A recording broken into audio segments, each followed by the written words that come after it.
Ladies and gentlemen, boys and girls, children of all ages, welcome to the Smack Attack, your Smack Attack. That's right, I said your Smack Attack because it is by the people, for the people. We're not wrestlers, we're just regular people doing the regular thing. But today we have a special Smack Attack. Sometimes when things are bad, you have to pray to the gods. And so today we prayed to the God of Thunder who has arrived, the Andrew Bello, sir. Thank you for being here. Thank you. Oh We man, appreciate thank it. you for having me. And yeah, may not be a wrestler, but I'm definitely at least one wrestler's worst nightmare. Joey Janela still ducking me after all these years. That fucking coward. I would fold him in half and feed him to my fucking rabbit that I'm getting in a week. But nevertheless, Wait. You're getting a rabbit. Okay, we're you getting a got. rabbit. Yeah, it's a weird thing, and this is an awful starting point for the podcast. But yeah, so the Bellominium needs a pet. I'm allergic to cats. Dogs a little much given like everyone's schedule. So tried Okay. to like figure out the best possible pet that kind of provides the most joy for the least amount of work. Having done an extensive amount of YouTube research, we settled on a rabbit. So we're going to get one of those at some point in the not too Okay. distant future. A rabbit. All right. So like little bunny rabbit or bigger rabbit. Like We're gonna what? go like an adult like rabbit, basically one that's been housebroken. Like we're gonna adopt basically, so one that's been Okay. spayed, one that's been potty trained, or litter box trained or whatever that is. Right.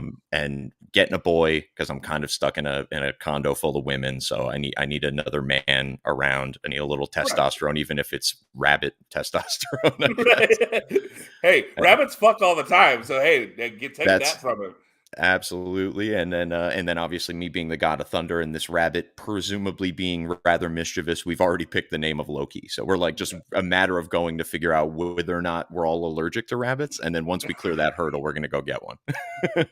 So wait, we're gonna get a rabbit, but we don't know if we're allergic to No, rabbits. we're gonna go like to a shelter and Right. handle one. Like all of us are Okay. gonna go, and we're gonna see, make sure no one like sneezes their faces off, and then once Right. we've cleared that hurdle, then it's just a matter of picking one out and bringing it Right. home. So Yeah. that's what we've got going on right now. Okay. Well, I mean, like that's not a first choice you think of when you think pet. Like you think No, dog, cat, or whatever. Which, by the way, yeah, I like to say that I'm allergic to cats. I'm just allergic to the fact that they're dickheads. I So agree. Yeah, see, even if I wasn't physically allergic, I am pretty much just. I have a friend of mine. He's got a cat named Jasmine. We have like a long rivalry. I walk in the house, I tell it to fuck off. It like scratches at me.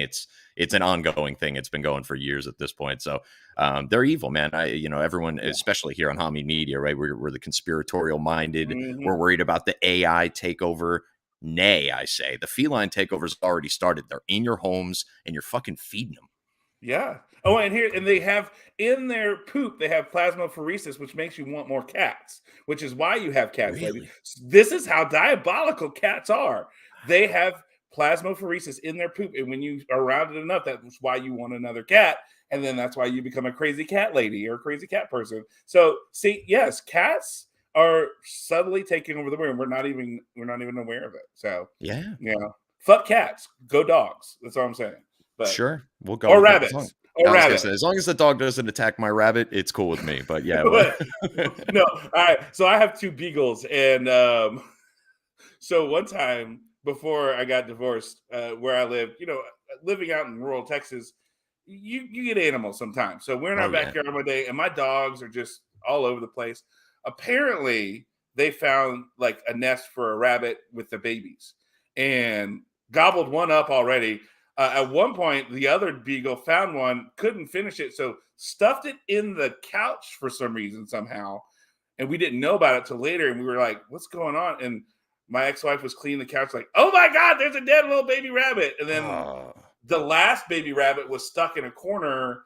My father-in-law had built a doghouse for him, which they never used, but the rabbit had got stuck there, and they were just going nuts trying to get to it, and they couldn't. And so I was like, "What's going on?" Because I'm home one day, and they're just going nuts, and it's driving me insane.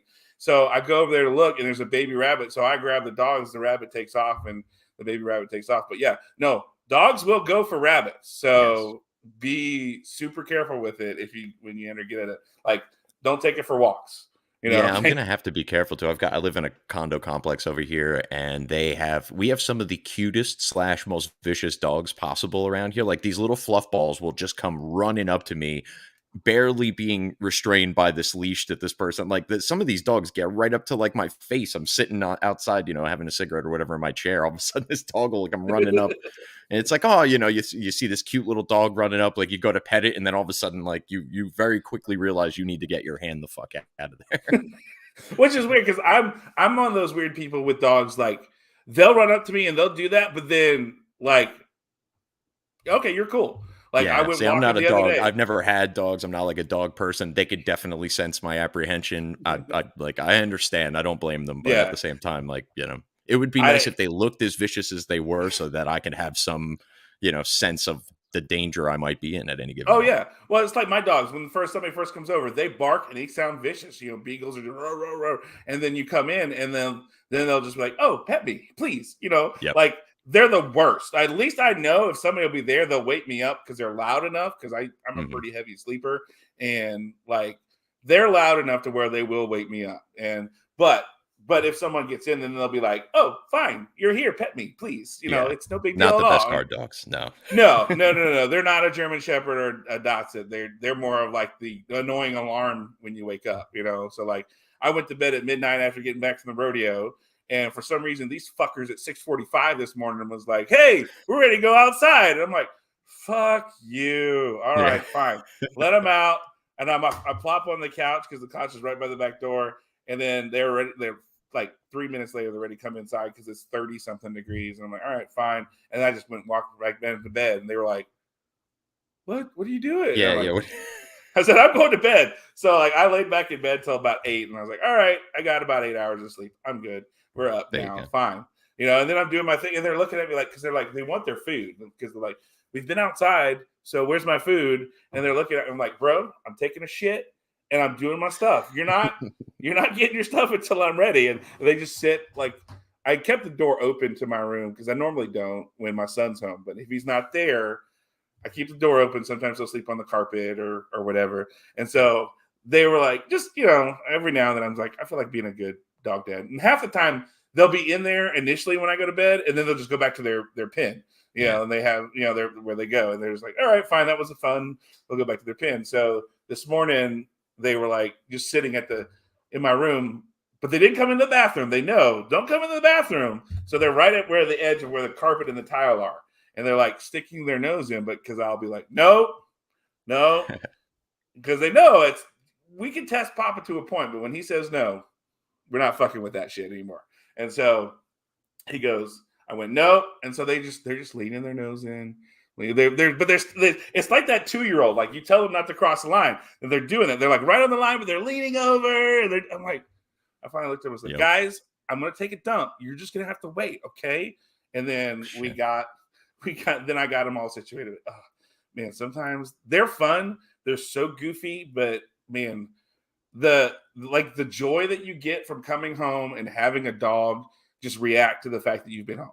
Whether it's been like an hour, like I'll Yeah. be gone like an hour or two, and I'll go back home right after this, and they're gonna be like, "Oh my god, I love you so much! Thank God you're here."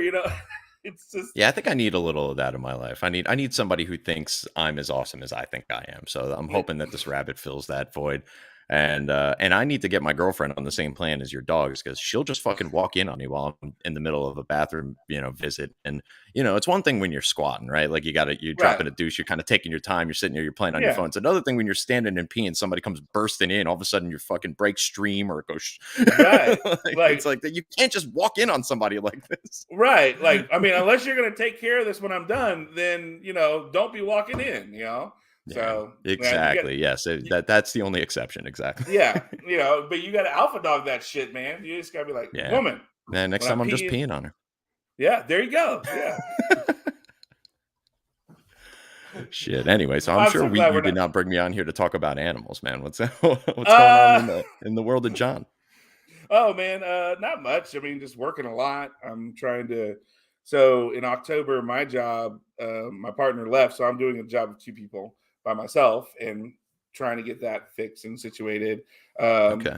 all kinds. I mean, like I'm literally in a rut where I go to work, I come home, I watch a little TV, I go to bed, and then on the weekends I try to find something to do. So that's why I was like last night, you know what? I'm going to the rodeo just because it's I need something different to do. So some friends were going, so I was like, sure, I'm going to go to the stockyards in Fort Worth, just north of downtown, famous area. Billy Bob's is right over there. The Cattleman Steakhouse, neon lights, cool. So let's go to the rodeo. Fine, had a good time, hung out afterwards with some friends, and then got home about midnight. I was like, all right, cool, we're gonna do the rodeo. It's fun. I mean, if you've never been to the rodeo, it's like a trip to just see everything, do everything. I mean, they have this one bit where they bring all the kids onto the rodeo floor from a certain age, and they have to like chase some sheep.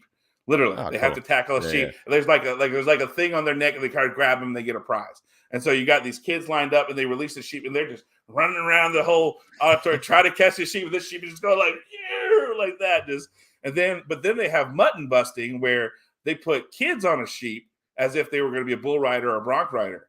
And the kid has to hang on for a certain minute. And I'm talking, these are like, you got 4, 5, 6-year-old kids, man.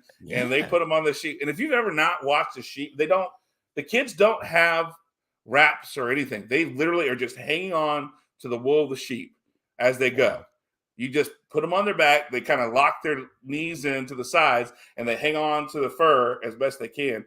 And if you ever watch a sheep run, they don't run just nice and easy. They take off and they're going. And I mean, these kids will run and they just eat it. And it's hilarious to watch Damn. that. Oh, I That mean, well, yeah, no, it sounds hilarious. I think oh, it's this is a cultural difference because like my northeastern bias is thinking about all the parents kicking and screaming about how this is cruel and we shouldn't be doing this, and then but in the same breath they'll go take that same child to like a drag show. So right. it's all sorts of messed up here. I can tell Oh you. yeah, no. But I mean, they have the helmets, they have the vet. I mean, they have the protective gear now that they do that. And then you got the bronco busting. Earlier in the show, you've got your steer wrangling, where you're on a horse and you jump from a horse and grab a steer by the head and wrangle it down and then wrap it up.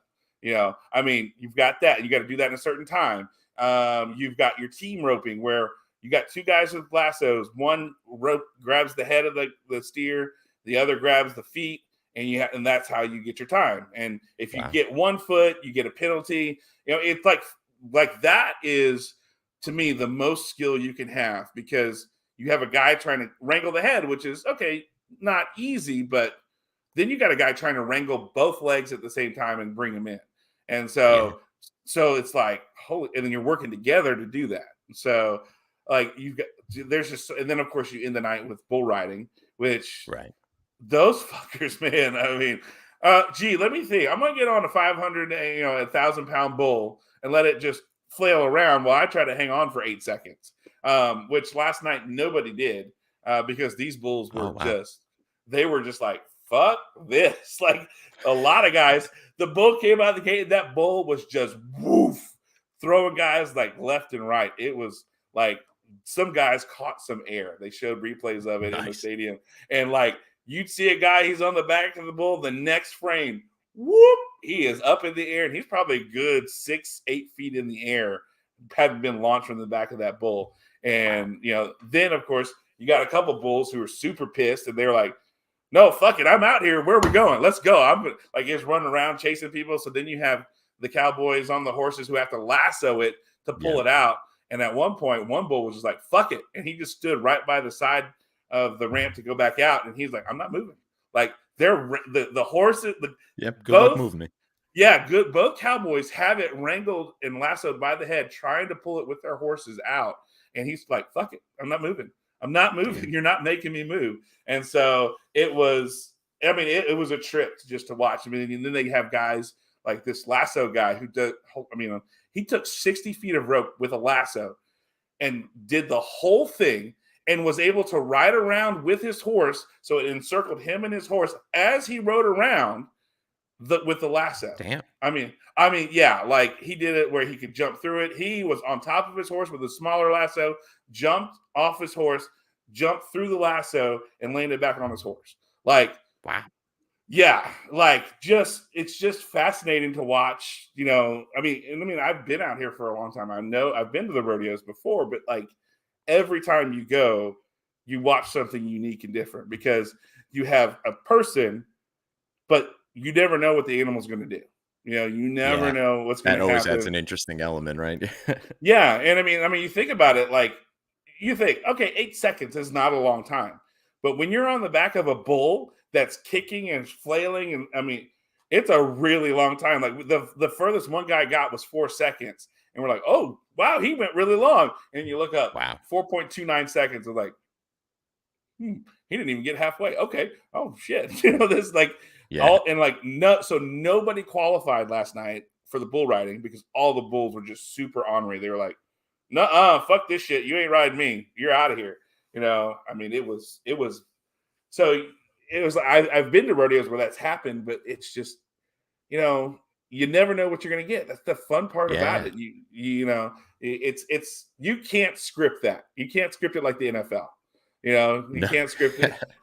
Oh wait, did I say that out loud? Oh my bad. You know, uh, Only in the very important games, but no, it's right? cool to hear that like an art form like that that's been around for so long too is still finding ways to innovate. Like I've been listening to a little bit more sports talk radio recently. Hmm. I've been trying to like slowly get back into sports as they all just completely turned me off for the last Right. like several years. But I mean, at the end of the day, I still like the game. Like I still like watching football. I love baseball. I never really turned my back on them.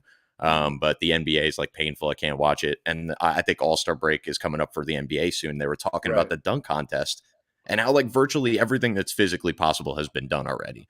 Right. These dunk contests have only been going on like 30 years, and we've now physically reached the absolute pinnacle of what you can do with it. Whereas, rodeo has been around for like centuries, and yet we're still Yeah. coming up with new, cool, and exciting shit to do. And you add the element of the unpredictability of the animal to it. It's very cool, man. It's cool to Yeah. hear that that's still a thriving business.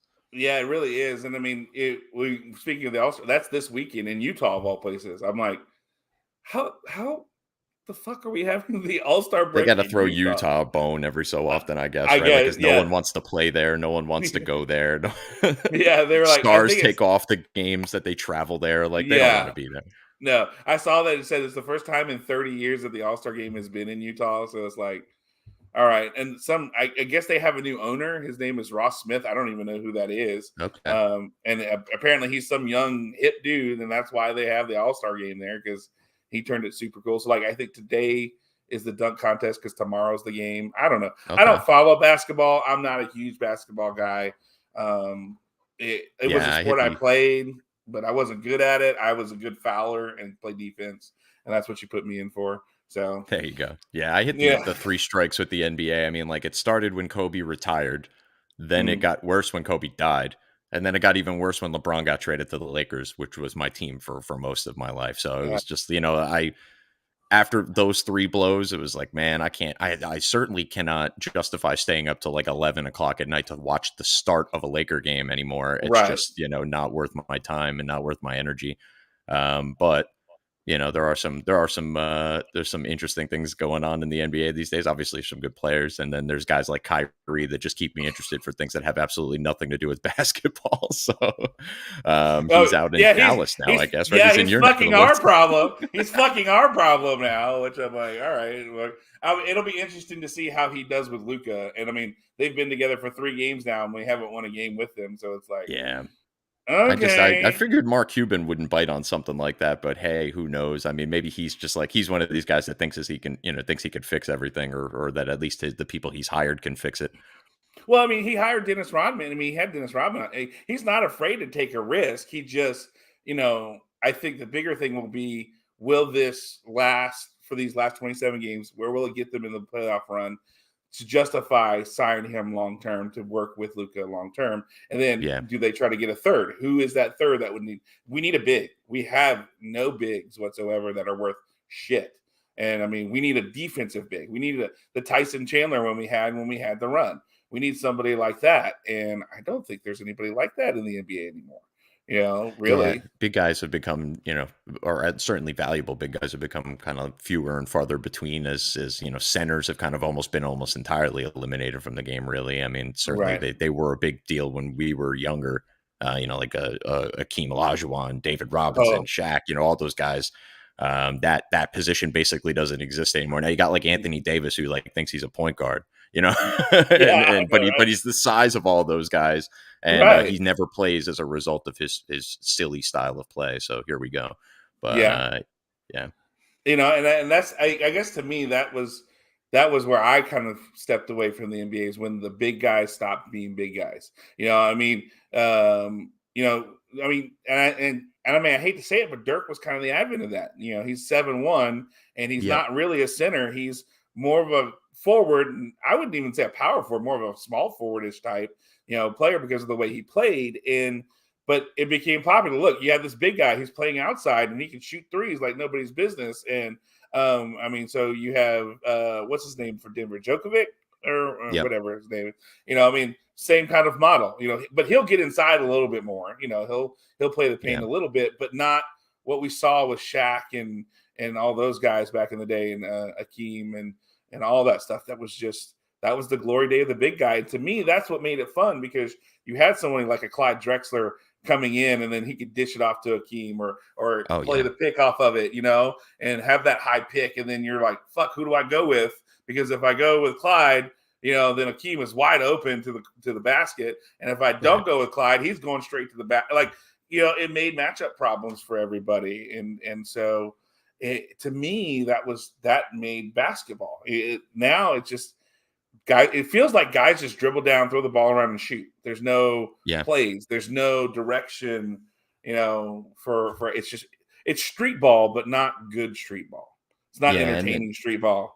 you kind of touched on it with Dirk a little bit too. I mean, it's like weird this chasm you see in the NBA where it's kind of Mhm. you've got the European players that are all very fundamentally sound, can shoot well. No, maybe they're not as physically gifted as some of the American players, but they have their head on right and they like know the fundamentals of the game. Whereas every American player, black, white, Hispanic, Asian, doesn't matter. They're all out there trying to put together an and one mixtape. And it's like, Right. guys, like, all right, turn off Sports Center, learn the fundamentals. A bounce pass wouldn't fucking kill you from time to time. This Yeah. sort of stuff. Right. It just gets lost. I mean, like growing up watching guys like John Stockton, who like could just find Karl Malone with his eyes closed on a behind the back bounce pass like that. That was more the exception than the rule. Watching him Mhm. do it in that fanciful way, but him just being able to just find guys and get balls where they needed to be. And yeah, he wasn't the greatest shooter. He was a pretty good shooter. He wasn't the greatest Yeah. shooter. He wasn't going to exactly get into the paint and start, roughing it up with the power forwards of the early and late 90s because he probably would have died. But, Right. he can get the ball into Karl Malone. Karl Malone, he's the postman. He delivers. That's what he does. Mhm. But you just don't even have that. Even back in the day, like you said, with Clyde and Dream and with Stockton and Malone, Kobe and Shaq, Pippen and Jordan, you only needed two guys and like a Yeah. really good give and go scheme to be able to really, Mhm. stifle defenses. Nowadays, you need 3 stars and 5 veterans that are really, really good playing on minimum contracts for no reason. You've basically populated 10 years ago's all-star team onto your roster now in hopes that it all kind of works out. And it's just silly, like the amount of control that the Mhm. players have. And don't get me wrong, like the players probably deserve more than they get across the field, across the board in all of these sports. But when you just basically completely hijack the sport the way that the stars have in the NBA, going all the way back to the Dream Team in Miami up to today, it's just Right. like, man, can somebody just play basketball at a certain point? Like, Yeah, please, and have coaches that actually coach and then listen to them and come up with plays and figure stuff out. But oh, I did see this. I don't know if you saw this. First match on AEW: Kenny Omega and Young Bucks using a basketball against the others in the ring to tie in with TNT Basketball Weekend. Did you see that, Andrew? Did you see a clip of that at all? I didn't see that, but I always liked hokey shit like that. Like pro Yeah, wrestling's very carny, like to pretend that it's like the super, super serious art form all the time. I think you're kind right, of just getting lost in the weeds of it. And stuff like that makes a lot of sense, right? Like, all right, we've got basketball on coming on right after AEW. Let's throw a little something together. It makes the network happy, right? Like the network's more inclined to play ball with AEW moving forward because they'll play ball with them, right. pun intended, I guess, in this case. But it's a good look for AEW, who I'm sure is probably doing everything it can to warm up to the network because I'm sure it's not getting the ratings that it was hoping to get, and it needs television desperately to stay alive. So whatever they need to do to Okay. keep the bosses at TNT happy, do it. Yeah. Okay. Well, we just had the vet. I guess after that comment, say link me. So we might have a run in by the vet. Oh So snap! The vet needs more of the Andrew Bello this week for some god awful reason. he He's a does. glutton for punishment. He does, and I'm sure he wants to say something about that. So Oh no! I sent him the link, so we're gonna see him run in here in a second. Very But cool. but I agree with you. I think there needs to be something hokey like that. But then you have WWE who's got this Uncle Howdy shit and Bray Wyatt, which I'm like, I'm already Yeah, they over it. ruined that, huh? Already? Yeah, I yeah, haven't even been following it, but I remember being super excited when he came back and knowing that kind of Triple H was at the helm, figuring like, all right, somebody who might get this is at least going to be making the decisions here. Obviously, it doesn't sound like that ended up being the case, but I mean, really, I kind of think that them going back to all the old stuff seemed very like an odd move for me. There should have been a next evolution, whatever that is, right, beyond beyond the fiend or whatever, whatever they're doing, the fun time junction or what the fuck they're calling it. There needed to be like a new, scarier, not quite as like 90s slasher film version of him, kind of a more psychological version, right? Like kind of like we've right, gotten with the Undertaker or Mankind or characters like that over time, or even going back to like Papa Shango and shit like that. Like there's ways to scare people without just giving like a bloody mask to a guy and saying like, hey, go scare people, like right. that Yeah, yeah. there's but yeah, I guess they just kind of swung and missed on this one, which makes me feel very happy I didn't invest the time in it, so thank you for that. Right. Yeah, well, I mean, unfortunately, I have to because it's Friday night. Well, technically, I just watch the recaps now because last night I went to the rodeo. There you go. But for me, it was my problem was the length of time they built up to. Like his first match was that blackout match at Rumble, right? I mean, you think about Okay. it, he came back in the fall of last year. But then it's like, okay, if you want to be like New Japan and tell a long term story, cool. But don't have them on the show every week reiterating the same thing over and over and over and over and over again.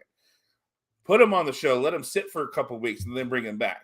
Put them on the show for that week, and then 3 more weeks. Oh, well, remember this. Don't forget. I mean, but it was every week, and so it became less special. It became less like he was just there. It's like, well, what are we doing? What are we doing? For 3 weeks where he comes out and says, I'm not the same person, and I was struggling with this and that. But you said that last week.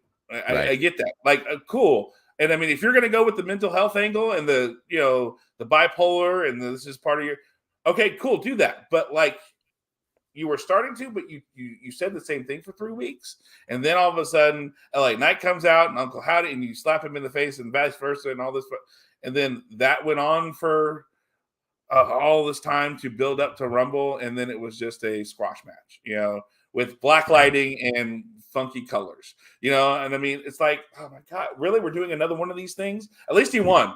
At least he won Oh, on pay that's per good. view. Yeah, You they know, didn't bury him like they did against Orton back in WrestleMania. That yeah, was just silly. yeah. But I mean, I think Uh oh, WWE. uh Uh-oh. oh. We gotta run in. Look We at got this to guy. Look at run this guy. in. Don't let me interrupt. Don't let me interrupt. Continue with your thought, sir. All right, sorry. Yeah, no, I was just gonna say I think WWE falls into the same trap as pretty much all media does now, right? Like news media, sports talk, radio, whatever it is that you're absorbing is like they've locked themselves into having X amount of content a week. And they have to fill that void somehow. And they're paying Bray Wyatt no matter what, right? So they have to get him on TV, or at least in their heads, it's like, well, we're paying this guy. What are we gonna do? Pay him to just have a week off? We gotta send him back out there and have him cut the same stupid promo he cut last week just to justify, his existence on the roster for some reason. Whereas it should be more like you said, John, like where it's, I don't know if he's coming this week. I'm going to tune in. Maybe he's got something new and exciting in store for me. And maybe I have to wait 2 to 3 weeks for those instances, but like at least they'll be more meaningful when you get there. But you run into that with media too. Like we just had the Super Bowl. There's a 2-week build up to the Super Bowl. How many hours can you possibly talk about a 3-hour game that you've already talked about for 2 weeks? And then we're going to do a full 12 hours to pre-show the day of. Like, oh, guys, give me a break, man. There's only so much that you need to talk about this. What's up, Opinion Haver? As a Kobe fan, you'll appreciate this. How many hours can you talk about it? More hours. More hours. That's right. More records. More. Apparently. But I'm the Apparently. Yeah, right. I mean, it's one of those things where I think I feel like I agree with you, but then you have AEW who doesn't use people. I mean, and I'm biased, so I look at Lance Archer, who lives here, who's a friend, and he has not been on TV since before New Japan, going to New Japan to wrestle in World Tag League with Minoru Suzuki, and you still haven't used that guy, and he's sitting there and he's making promos like, you're just afraid to use me because if I took me off the leash, I'd fucking kill everybody because that's what I do. But he doesn't because nobody dies. But still, the idea of the fact that you have this 6'8" monster who can do cool shit and kill people, and yet he's not on TV, you know? And so it's you've got that problem of, we have all these guys, we have these big guys, but you know, it's almost the opposite. It's kind of like the NBA. It's like the big guys have gone away in a sense. That's what AEW feels like. It feels like the NBA with, oh, we don't really need big guys anymore. We just have the Young Bucks, and they'll play basketball in the ring with, people and stuff like that, which is fine every now and then, I guess. But like, I want to see my like comic book characters, the big guys, the big guys. That's why I tune in to watch. I want to see people that are bigger than me, larger than life, doing the things that they're doing. That's entertainment for me. And to me now, it's like I see guys like, okay, Daniel Bryan, I'm bigger than that dude. What? Cool. He's in a wrestling ring, but like, whatever. I want to see the spectacle of the matter. That's what made wrestling great. That's, I think, why we watched it in the 80s, because it was a spectacle. You have Hulk Hogan, you have Macho Man, the Andre the Giant. Those spectacles helped build what wrestling is, and that was the idea of the business. And I want spectacle in my wrestling a little bit every now and then. I don't need it all the time, but just a little bit every now and then. Give me some spectacle. Give me something that I want to see. Some guy that's just massive, but not Sanjay Singh. I don't need to see that. And I'm glad they haven't put him in the ring. Yeah, he shows up on TV and stuff like that, but he hasn't been wrestling, which I'm fine with that. Yes, he has. Not from what I've seen. Well, he has. Okay. And he's my favorite. He's my favorite wrestler now, yes. Is he really your favorite wrestler now? Satnam Singh, yes. Yeah. I mean, look, don't we measure a human's worth by how many inches tall he is? I mean, come on. Like, obviously he's the best right off the bat before he even gets in the ring. And now that he is in the ring, he's the total package. Not Lex Luger. He's in a wheelchair. Is he like as big as Almost? He's like 7'4" at least. Yeah. Okay. For a shoot. Yeah, he played in the NBA. He played in the NBA. He was in Dallas for a little bit. It's like Satnam Singh. I think I called him Sanjay Singh because Sanjay Dutt is with him. Okay, that's cool. Actually, it's nice to see Sanjay getting work. Yeah, yeah. And it's like him and Jay Lethal. Are you ready for the faction? Yeah, it's Satnam Singh, Sanjay Dutt, Jay Lethal, and Jeff Jarrett. Where is this happening? The ultimate faction? At AEW. Hey, you got to get back on it, Bello. God, come on! As soon as you listed all that out, I was just like, "Oh, is Impact still a thing?" Like, it just better. That sounds very Impact, but no, that's an interesting collection of guys. All right, I'm intrigued. I might tune in to watch now. Yeah. I mean, it's so random. You're like the Jay Lethal Sanjay Dutt thing I got because of Ring of Honor and their relationship and everything. And then I understand, okay, well, Sanjay has Satnam Singh, who's this very tall former NBA player. And I mean, he looks jacked. I mean, he really is. He's done some work and everything like that. So that all makes sense. And then Jeff Jarrett shows up and it's like, yeah, okay. There's never been a faction Jeff Jarrett couldn't find a way to shoehorn himself into, though. So here we are. This is true. I mean, it's just wrestling is wild right now in a sense because you think about like just some of the things that are going on, and the whole Sami Zayn, Roman Reigns, Cody Rhodes build up to WrestleMania.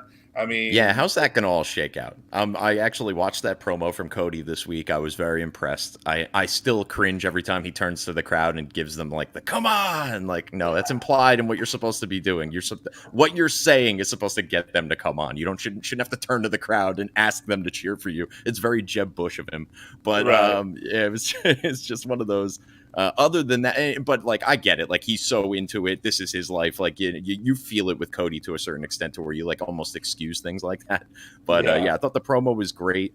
This has to be going to a triple threat, right? Like how could they possibly be interweaving all of this in the way that they're with Sami Zayn's going to lose to Roman Reigns straight up? Roman's going to go on to beat Cody. Is that really what we're doing? Yes. Yeah. Well, All right. remember, hey, Yeah, this is don't get me WWE. wrong. Remember, you go to your hometown and you see the lights in your hometown. That hasn't changed. It's WWE. Yeah, they're gonna get everybody riled up and woo, it's Sammy. And apparently last night, according to Canada Spaceman, when Sammy did his promo last night and he spelled French, he called Roman a tabernacle, which roughly translates as "you fucker." So apparently, he called Roman a fucker on TV without anybody knowing. Got a huge pop. Yeah. Whatever he said, got a huge pop. Whatever it was, but yeah, I mean, of course they're in Montreal, his hometown, so people are going fucking nuts. And then they're having that show tonight, so it'll be let's get them riled up, and then 1, 2, 3, because that's what we do in WWE. Whether it's your birthday or it's your hometown, we're going to see the lights. That hasn't changed. They're gonna do that because the money is code. Triple threat won't help this. It'll be Cody and it'll be Roman. That's the story. You have the roads to WrestleMania that they're doing and all that, and that's your whole bit is Roman and Cody. That's where your money is. Sammy's not going to help it. I just feel like Sammy. I feel like Sammy's been such an integral part of this story that he's going to have to play some factor in this outcome, right? So it's like if he's not in it as a triple threat, then I worry that he does some sort of stupid run in at WrestleMania and gets Cody the belt in the cheapest, most ridiculous way possible. I hope. Does the Andrew Bello have Spectrum Internet by chance? He does. He does. Oh shit! So do I, but for some reason I don't have those issues. But I have a business account because I'm at the office. Oh, so they prioritize your bandwidth then because I understand. That's a great perk. Yeah. But while we wait for him to unfreeze, I kind of wanted to. One of the reasons I wanted to stop in was. One, Bello's right. I just couldn't get enough of him on Wednesday, and since he's such a rare sight these days around HMG, I wanted to make sure that I got every opportunity to hang out and interact, with him while he's hanging around. So, but I did also want to, because I was watching. I did watch the show. He's back. There he is. Back. Did you? For a good solid 3 minutes. So whatever he said was fairly interesting. I'm sure we'll just go with that. Yeah, it was wonderful. We loved it. It was great. Thank you. Yeah, brilliant. I don't know if you heard anything, but I was saying that you were actually right. You're the reason I wanted to pop in and say hello, because since you're a rare sight around here these days, I gotta maximize my minutes. So I saw the God of Thunder on. I said, well, let me jump on. What else am I gonna do, right? But what I was about to say was, so I'm watching the show. Did you guys? I don't, John. You didn't watch the whole show, right? Because you said you were at some bull something event. It's called a rodeo, sir. It's what we do here in Texas. I know you're a California pussy, but that's all right. It's fine. Hey, okay. Bro, you got to understand, dude. Like, I'm at the dividing line between Hicks and Metropolitan. Okay, so we have rodeos that come to Golden One Center. All right, so don't you worry about that. We know exactly what it is. And don't forget, as you guys were talking basketball earlier, don't forget all those goddamn cowbells that the Kings had during the playoffs like 20 years ago, right? God, so, yeah, where do you think that came from? But anyway, so you didn't watch it. Bello, did you watch the show? No, I've got a life. Well, this should be a short episode. Yes. But dude, if you didn't watch the episode, that's fine. You probably didn't miss much. But at the end, what you guys are talking about now, when Sammy comes out, okay? Sammy comes out, and he's got the old music, like the babyface music, right? And this was, if you want to talk about a homecoming, this is like, 98 Austin level. Or 90, was it 99 when he came in and helped Mick Foley win that championship? The famous pop they always show. Like it's about as on that level as anything today's gonna get. Yeah, it's 99, right? But But yeah, just watching him come out, get emotional. You know, this is kind of like the WWE fucks up so much. Like they really do. They always have. Even when they did great, it was like you could have done even better than that. You know, like there's so many missed opportunities that they don't capitalize on.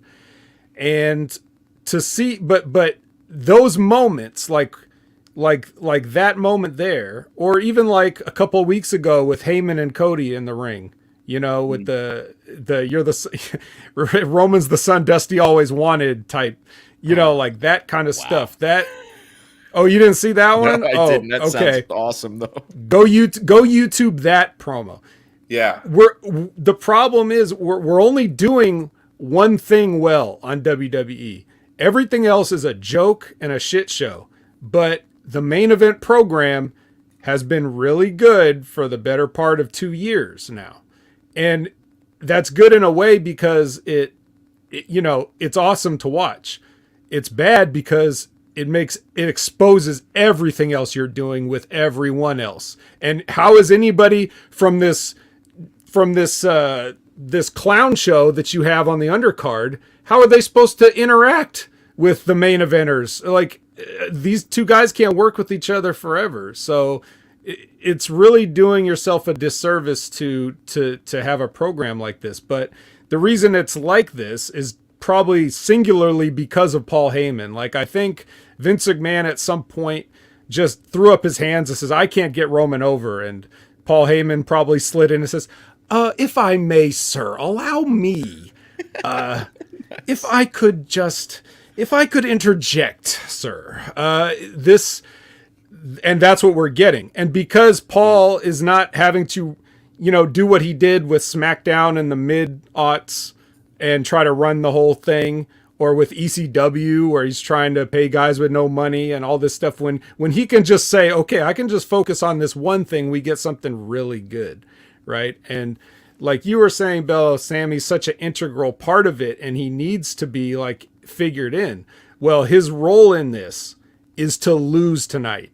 That's because their goal is to make Cody Rhodes, beyond a shadow of a doubt, and not make the mistakes they made shoving people down our throats like they did with Roman or like they did with Cena or any of the other people in the past that they've wanted to be the guy going forward, where they did too much in some ways and not enough in other ways.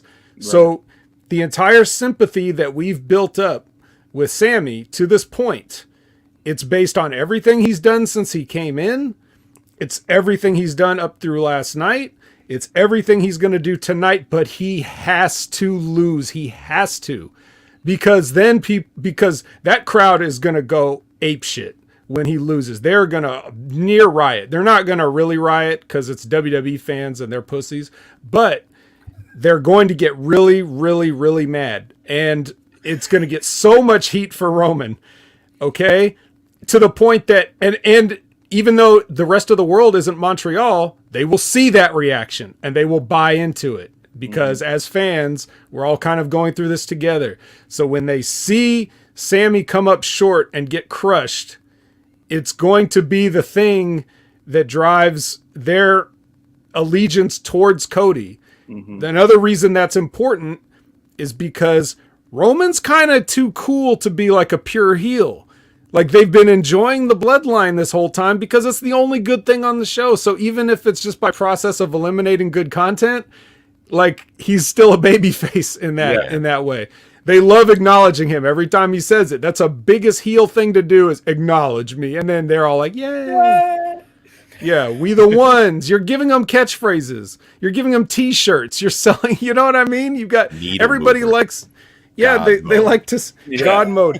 Yes, the bloodline, the Usos, the honorary Usos, everything. Paul Heyman's got catchphrases. Just saying his name is a catchphrase. My name is Paul Heyman, catchphrase. You know, it's like this whole thing is so much fun to be a part of that even if you are booing it, it's like, it's a happy boo. It's like, oh, boo. Boo. Boo. Like he got us again. Fucking Cena syndrome, basically. Yeah. Right. So they're going to be playing this to be like, Cody, do what Sammy couldn't do. That's right. What they want for Cody. If this was another time, if Cody wasn't available, this could be the spot for Sammy, but Sammy needs to lose more than ever now, not because he shouldn't win, but because that's the story that they want to tell. Yeah. Right. And when he came out last night for just a few short words in the ring, and you saw that love, you know what I mean, that his hometown gave to him. Of course, it's hometown, but a lot of people love Sami Zayn. I love Sami Zayn the way Montreal loves Sami Zayn. Maybe not as much as they do, but I do feel that love for him, because when I see him, I see somebody that takes what he's doing seriously, even in a situation like a comedy match, a literal comedy match with Johnny Knoxville or something. But I know he put a lot of thought into that to not make it trash. You know, like, I know he's one of those guys.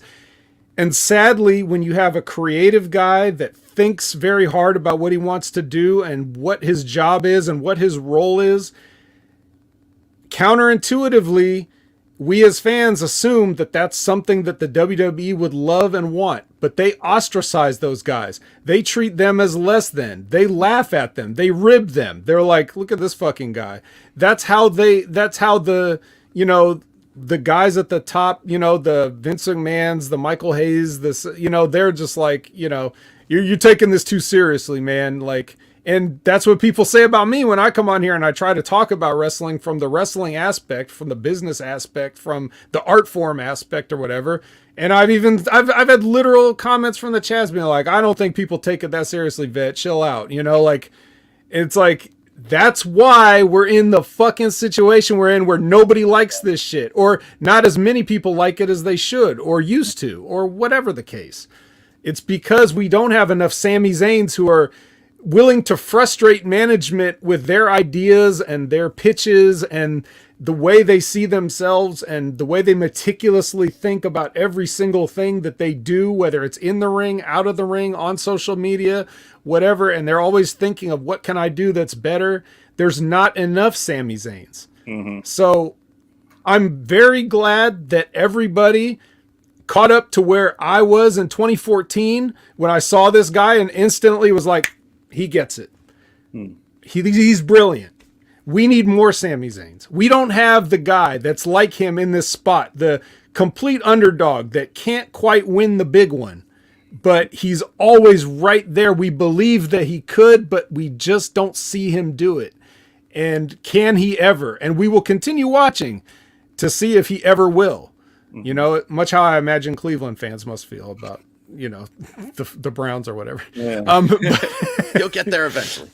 Yeah, or maybe that's a bad example because they don't even get close. But I'm just saying, like, how about Arsenal fans who never win the championship and we're always right there, and we fucking lost again today to fucking Aston Villa. I don't even understand why we're playing soccer anymore. But anyway, all right, yeah, let's not, you know, unless we're talking about the Ole chants, let's not deviate from Sammy here. Yeah. But I mean, yeah. So when I'm, you know, when I'm watching Sammy do that, I'm like, man, this is why we watch this stuff. This is why some of us did this or tried to do this. We wanted these kind of moments. And Sammy's like a national treasure, even if it's not our particular nation, but he is. Like, so many people love this guy because he's so good at what he does. And I wish there were more of him. And there's already like a dying breed of people who really take what they do seriously in this stuff. And we're getting beat over the head with how fake it is. And you guys were talking about Bray Wyatt earlier. And it's like, guys like him are what's wrong with wrestling. Not necessarily the person, the human being, but just like the idea of like, this is getting us farther away from what draws us all to sports in the first place, which is just exemplified by the main event tonight. The only reason that people watch contests of this nature, whether it's, doesn't matter, Super Bowl, baseball, basketball, hockey, soccer, whatever, the only question that anybody cares about the answer to is who's going to win? Who's going to win? If you can even create some doubt about who's going to win, we watch to find out. You know what I mean? And when we've got a guy that's coming out and having Mountain Dew pitch black matches with neon ropes and stuff like that, and just like, this is not that. This is not who's going to win. This is, you know, what kind of supernatural bullshit are you gonna try to pull? So I wish there were more real moments like last night in wrestling. And if you guys didn't watch it, just find a clip of it. You know, kind of take in the moment with Sammy and the crowd and stuff like that. Yeah. Bello, if you didn't watch that Heyman and Cody promo from 2 weeks ago on Raw, watch that shit. But I mean, this is everything. This is why we do what we do. So it was last night. I did see that. Final promo, and I mean, the fact that they end the show with this, and it took longer for him to get to the ring and for all the cheering and everything to do for what he ended up saying. Like he maybe said what he spoke for like 2 minutes, maybe at the most, but it was like at least an 8-minute segment, and it was coming down the ring, the cheering, the chanting. He would go to talk, and they would just keep going nuts. And I mean, it was just like it was a magic moment. It was one of those things where you watch in wrestling and you go, this is a moment that I want to see right here. This is why I watch. This is what I want to do. And he didn't say much. Basically, he called Roman a fucker in French, and that he's going to beat him. And I mean, and like Monday night, that promo with Cody, and that's the whole bit. Cody, like this has been Sami Zayn's bit since NXT of being that underdog, always there. Couldn't quite get it. When he does, it's finally one of those things that we're like, oh my God, I can't believe this happens. And then Monday with Cody basically acknowledging that and saying, hey, finish your story. Go do this. You've got this. And then when it doesn't happen, it's now like, okay, well, Cody tried. He encouraged. So we need to put, like you said, Vet, we're putting all our money on him because Cody basically said, yeah, go do this. You go do this, and then I'll see you at WrestleMania, and I'm going to finish my story there. You have a story to finish this weekend. And then when it doesn't happen, because we all know it's not going to happen, Sami Zayn's not going to beat Roman Reigns. Yeah. But then it becomes later on, what if Sami's the guy to take the belt off Cody? If Cody gets the belt. As Vet was postulating before about why Sammy's got to lose and all that sort of stuff, like in the back of my head, I'm saying, okay, but and all that makes sense, Vet. I'm not trying to say you were wrong with any of that because you're dead on, I'm sure. But what happens to Sammy then, right? Like, all right, so let's say Sammy and Kevin Owens like fight the Usos at WrestleMania. That's been rumored for like 6 months now. That kind of makes sense given where he's going to lose to Roman. He's got to get some sort of payback on the Usos or the Bloodline to some extent. Fair enough. He goes off and does his thing. What stops then, super baby face noble Cody Rhodes from saying like, hey, you didn't get a chance to finish your story a month before WrestleMania. I'm going to give you a chance to try to finish it. Like, here's, babyface matchup. We'll get together at some, B pay-per-view moving forward. It seems like it would almost be incumbent upon Cody to do that, even if that isn't where the storyline is going to end up going. Right. Yeah, I think so. And I mean, I think you could even give more, because we've seen Cody be heel, where he gets the title and he gets a little bit maybe he turns after all this. That would be really cool. And be like, and Sammy says, hey, what, I want a shot. And he's like, oh, yeah, that's funny, but you don't deserve a shot. No, you don't deserve to have a shot at this title. And then now it becomes Sammy chasing Cody for that title. And it becomes, okay, well, if that ever happens, Cody could play the heel. Cody could be the one saying you're not worthy. And then when he wins it, finally, after all this chase, all this time, it's one of those, again, moments where we're like, holy shit, they gave the title to Sami Zayn. We didn't expect that. Nobody expected it to happen in NXT. And then he did it. And then Kevin Owens comes out and beats him up and takes the title.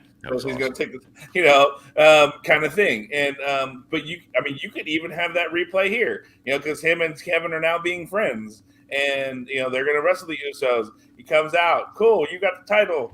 But I really want that title, so I'm going to beat you up and I'm going to take it from you, because that's what friends do, and certainly in wrestling. Yeah. Yeah. Well, and I mean, which is so funny because at one point, Kevin, says, Sammy, he's not your friend. He's just using you. And I'm like, says the guy who's betrayed Sami Zayn how many times and beat him up so many times for titles and things like that. So, but you're a friend.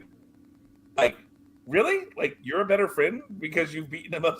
Well, at least I'm up front. Like you could say, well, at least I'm up front title. That's what friends do, right? I mean, I don't have any friends who beat the shit out of me for something that I have, and then they're like, but I did it in front of your face. I didn't lie to you about it.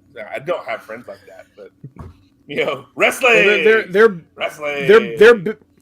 their build up and their handling of that whole thing was not the best. It was just rushed, and I don't know what happens after because I don't know where they want to go. I'm sure that internally, the feeling from again the guys at the top is going to be, well, Sammy should be happy because this is something that he's lucky to have even got this main event pay-per-view. So who cares what happens to Sammy after this is probably their mentality. Like they'll figure it out. Like, oh, we'll just see where it goes. Right. And then he may fade off into obscurity only to rise again at a more appropriate time later or whatever. But whatever role that he finds himself in, he's always been one of the, Sammy's always been one of the most absolute, delicious chicken salad and lemonade chefs that's ever existed in the business. So he's always able to turn what he's given into something worthwhile, even if generally it's caused people to kind of have the attitude of sleeping on him, like most people have up to this point, or not thinking that, oh, this doesn't look like a WWE main eventer, so he's not gonna be. But I think wherever they go, he's gonna be, he's going to give his best. I would think that, Cody doesn't have to, he doesn't either have to turn or he doesn't really owe Sammy anything. It all depends on what they want to do with life after Roman, because that's going to be a big deal. Yeah. Like if Roman goes down, then what? He's probably going to disappear for a while because that's usually what happens, whether he... Right. He doesn't lose, but when he wins, he disappears for a little bit sometimes, and just to do whatever else. So that's the key plan. What else do they want to do? And there's a lot of intrigue that they can split off because, Sammy and doesn't really have a problem with Jay, and Solo's kind of neutral on it. Jimmy's a little bit like, well, I'm going to do what my brother does. They got the brother thing, so. I don't know. It is interesting, but I think about like this level of involvement here and this level of care that they put into this, and then everything else is kind of suffering. I mean, it's very unfortunate, I feel. Yeah. And I mean, I guess, one thing to ask since we've kind of been talking about it, anything from last night other than the Sammy moment that stood out for you last night, Bet? Because, I mean, it's a go-home show. It's in Montreal. We had, the Intercontinental Championship match with Walter and Madcap Moss. I'm sure that was a barn burner. It didn't look like it. No. Anything that stood out to you last night other than the 1,500 minutes of recap that we had for everything? So many recaps, including Sammy's whole storyline, his whole life story. It's just they had to break it up into 2 or 3 segments. Like part 1, the Sami Zayn story. It's just like, what is this, a Lifetime movie or something? Yeah. Like, okay, so, well, they kicked off with Natalya, so they wanted to get Natalya get that Canada pop, and she teamed up with Shotzi to face Ronda and Shayna. Right. So that was a pretty energetic match. I like seeing Ronda and Shayna together. Like that's probably where they're gonna head. They came out in their gi tops and their belts. Gi tops, yeah, with their black belts. So to legitimize their badassery and professionalism. Yeah, we didn't think that until they put on that gi top, and then we were like, oh yes, that's right. They are actually badasses. Yeah. So Bello, if you saw somebody just walking down the street with just their gi top and their black belt, you would immediately think they're a badass, right? I mean, either that or like I assume I was near a cosplay convention of some sort. But yeah, I mean, somebody who's got a gi and a black belt, like I feel like it's a safe assumption they probably could kick my ass. Yeah, I mean, right. Sure. Yeah. Maybe not like a 105-pound woman necessarily, but yeah, I mean, that's... No. What about 120? 120? All right. I mean, should make closer. Me work for it. Yeah. A little more in the neighborhood. That was all right. I mean, you wouldn't think it'd be good on paper, and I wasn't really watching most of it. I think I was eating my lunch and concentrating on not spilling it on myself. But I mean, it was a good, it sounded fine. And then the Walter match was good. because Walter's good. Right. Moss is good enough to have this kind of a match. A lot of his career has been plagued with injuries, so he's he's still calling himself fucking Madcap, and you're never going to go anywhere with that. So I don't know what they're waiting on to, we know that they're not averse to changing people back because we got Piper Niven back. So right. I don't really see why we need to continue with this Madcap bullshit anymore. Because they copyrighted it. Yeah, but that doesn't mean you have to use it. It just means that other people can't use it. So and just trust drop me, it. No one else wants to use it. They can relinquish that copyright. Right. No one will care. Right. I mean, yeah. But now you've heard me talk about this, John, but Bello hasn't. My original thought was for something different to do was I wanted Walter to be the one that ended Roman's title reign, like out of nowhere, like just kind of like, oh, well, he's probably not going to win this. And then he does. It'd be like, everybody be like, what? Yeah. It's funny you should say that because I was sitting here and I'm sorry to cut you off, but I was sitting here brainstorming before about like what you were mentioning, what happens after Roman. And it feels like to be like the Cody title run should probably be an alarmingly short one, right? Like he gets the title, he gets to the top of the mountain, he achieves everything that his father and he ever wanted to do. Boop, let's pull that rug right out from underneath him, put him on the chase again. Walter's your guy. You have Walter come right in and fucking chop Cody Rhodes in half, almost literally. Take that belt, hold both of them, be every bit of dominant force that kind of Roman has been for a while. Roman doesn't need the belt at this point. He can go off and just beat up somebody for the sake of beating him up. And we'll all go along with it. But I think that would be kind of a really interesting way to go. And then you've got Walter, who just beat Cody, who just beat the unbeatable Roman. It's like a double put over for him, and now really pushes him into that main event scene. Yeah, I think that's the best thing they can do to salvage whatever comes after is, like you said, alarmingly short. Because we only need that moment. We don't need to prolong the moment. The longer you prolong that moment, gives more the fans a chance to turn on him. You know what I mean? And if they don't want that, then that's how you do it. But I would have had Walter shock everyone and take it from Roman, and then Cody's got to get back to it again next year with this that gives Walter the time to continue his dominance because he hasn't been beaten. So you give him time to continue that. You can even have him hand back the Intercontinental title. Like, I don't need this. Yeah. Like just that kind of level of arrogance and heat, just like this is no longer necessary. And then you just continue, feeding him guys. And there's enough guys that you could feed him to, and what you do with Cody, that's a tricky part to stall until the whole next, the next time. But because you had that story built in with the Royal Rumble and everything like that, that he'd be the perfect person to beat. And then you wouldn't have had the Cody and Roman match. So you could have saved that for down the road when Roman wants it back, that type of thing. Yeah. So, but they did the more, the more predictable route, and they handled it better than I thought they would so far. But as of just last night, Walter's still a beast. He's still one of the top guys in the world, probably top 5 for me, just as a total package. And that always stands out to me when I see him get something out of a guy that's been kind of like, I guess it's pretty good. It's all right. Kind of looks like a Jack Shia LaBeouf, but whatever. And that's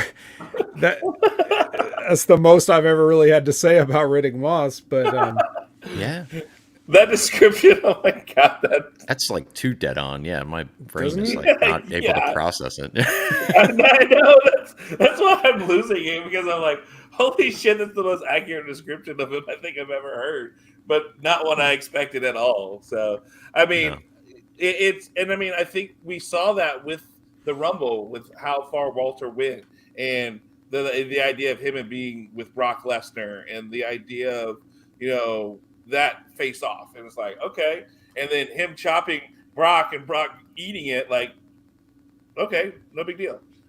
Brock ate a Walter chop and just was like, okay, no big deal. You're just like, oh, that guy, I kind of want to see this now. And it happened for like 5 seconds. That whole thing was really funny to me because, like, I like to start trying to figure out, like, how this discussion went backstage, right? Like, Brock doesn't Right. do stuff for just anybody, right? So the mere Right. fact that they said we're gonna like have you square off with Brock, like, Brock probably had to clear that and be like, Yeah. okay, all right, fine, you're gonna chop me in the chest, but I'm not fucking selling it. I can imagine that is how that conversation went down, and then to watch it all play out like that, it was very cool to see the two of them face off, though. I mean, Oh that's yeah. something when Walter came into NXT, and I kind of knew him even before then. You start thinking about like who the big cool matchups would be on the main roster, and obviously, if you're a big guy, Brock is always in that conversation. You want to see Brock against the biggest and baddest guys, and to have him and Walter kind of square off and lend that credibility to him, even if he knows sold the chop. It's still Brock Lesnar. No one faults him. No one thinks Walter's weaker as a result. And it just is just one of those cool moments, like they did with Keith Lee a few years back in the Royal Rumble when they had him square off with Brock. And I'd imagine that conversation was very similar as well. Like, all right, we have this dude square off with you. He's gonna like hit you with a moonsault or some shit. You can no sell it. It's fine. Whatever. You're Brock. And he's like, yeah, all right, whatever. Yeah. Well, I mean, you're getting paid what $13 million to show up and do whatever. So it's like you still have to say, "I'm like, yeah, I'll do it if it works for me, whatever." Yeah, okay, let's work it out. But I mean, I think really, it's that. What did you feel about Bray calling out Bobby Lashley or Brock Lesnar from last? That was, I feel like that's like Bray, like really Bray. You think we're gonna call out Bobby Lashley or Brock Lesnar and be like, "Oh, you should run"? Really? Bray Wyatt is going to tell Bobby Lashley or Brock Lesnar, if you win tomorrow night, you should run. I felt that was like the dumbest thing I think that happened last night. I don't know about you. Was that what? I don't even know. I mean, look, it was. What else can you do? You've already built this absurdity up to this level now. Like, why would he settle for anything less than that? Why wouldn't he want to even be the, why would a guy on that level be here if not to be, the guy? And since that program's already filled up, then what are one of these guys going to do? I don't know. You got to do something with him to get your money's worth, I guess. I don't know if things like this is really what draws money. I don't know if anybody's like, well, I wasn't going to buy a ticket before, but now that I've seen that Bray Wyatt challenged Brock Lesnar, now I will. I don't know how much of an effect that kind of thing has these days, but yeah, I don't know. But the other thing that stood out from the show related to that in a bad way was just the whole Bray coming out with Howdy Doody or whatever and doing the double team on who was it that was out there? I don't even remember. That's how memorable it was. But they hit the ring on somebody. Oh, Hit Row. Yeah, that's right. That's right. Yeah. So that's exactly what you'd expect. Hit Row's cutting another terrible rap. By the way, God, I don't know, man. They need writers, guys. Hit a brother up. Yeah, they couldn't even read what you write in their heads, Bello, let alone speak it out loud. Yeah, he had the most basic shit, and he still almost tripped over it and was offbeat. It just sucks. I don't know what they're doing. Yeah. I'm embarrassed for them, but yeah, so that stood out in a negative way. On the show, and everything else was just, well, Asuka was there for some reason. Oh yeah, and she wrestled. Yeah, she had a match with Liv, just a singles match, but then other girls from the chamber came out and got involved, and it turned into shenanigans. So I was into it at first when I thought it was going to be a match, and I was watching Liv fuck everything up, but being cute while she's doing it, but then the other people showed up, and then it just turned into, okay, I see what this is. No point in really caring. But anytime you get to see Asuka on your television is a blessing. So still pleased with that. Yeah, I don't know. It was not a great show, but it moved along and it was somewhat watchable if you skipping through the recaps like I was. I think that's it as far as, you asking me what stood out. I think I covered most of it. If anybody else in the chat wants to bring up a moment or something that they liked. I think everybody's talking about how Montreal was thanking Bray Wyatt that he killed that Hit Row promo early, that they were booing them loudly, and then Bray Wyatt killed that promo. That's so. First of all, you have your big man tease that he was going to jump the rope for months. When he finally does it, he botches the spot really, really badly to the point where Michael Cole continually ridicules him about it from commentary about the fact that he couldn't clear the top rope. And then now your promos are so bad. Bless you. Thank you. That you have to have Bray Wyatt cut you off because you can't rap for shit. So I agree. I watched it on recap. Asuka was fine against Liv, who's the Princess of Pain now. Apparently, I love pain. Hit me more pain. Yay, give me pain. And I never liked Liv, so whatever. And then that whole watch her, John. Watch her. Yeah, just watch her on mute. Yeah. There you go. Yeah, that's probably what I need to turn the sound off. So let's transition this way because I did want to have you on because Bello, I did see your mixtape drop that you posted on YouTube and things like that, and so since comparatively you are a way better rapper than Hit Row, I wanted to talk to you a little bit about it. Like, what I know you've dabbled for years, but what finally got you to the point where you're like, I'm going to make this and I'm going to put it out there? Like, what got you to that point?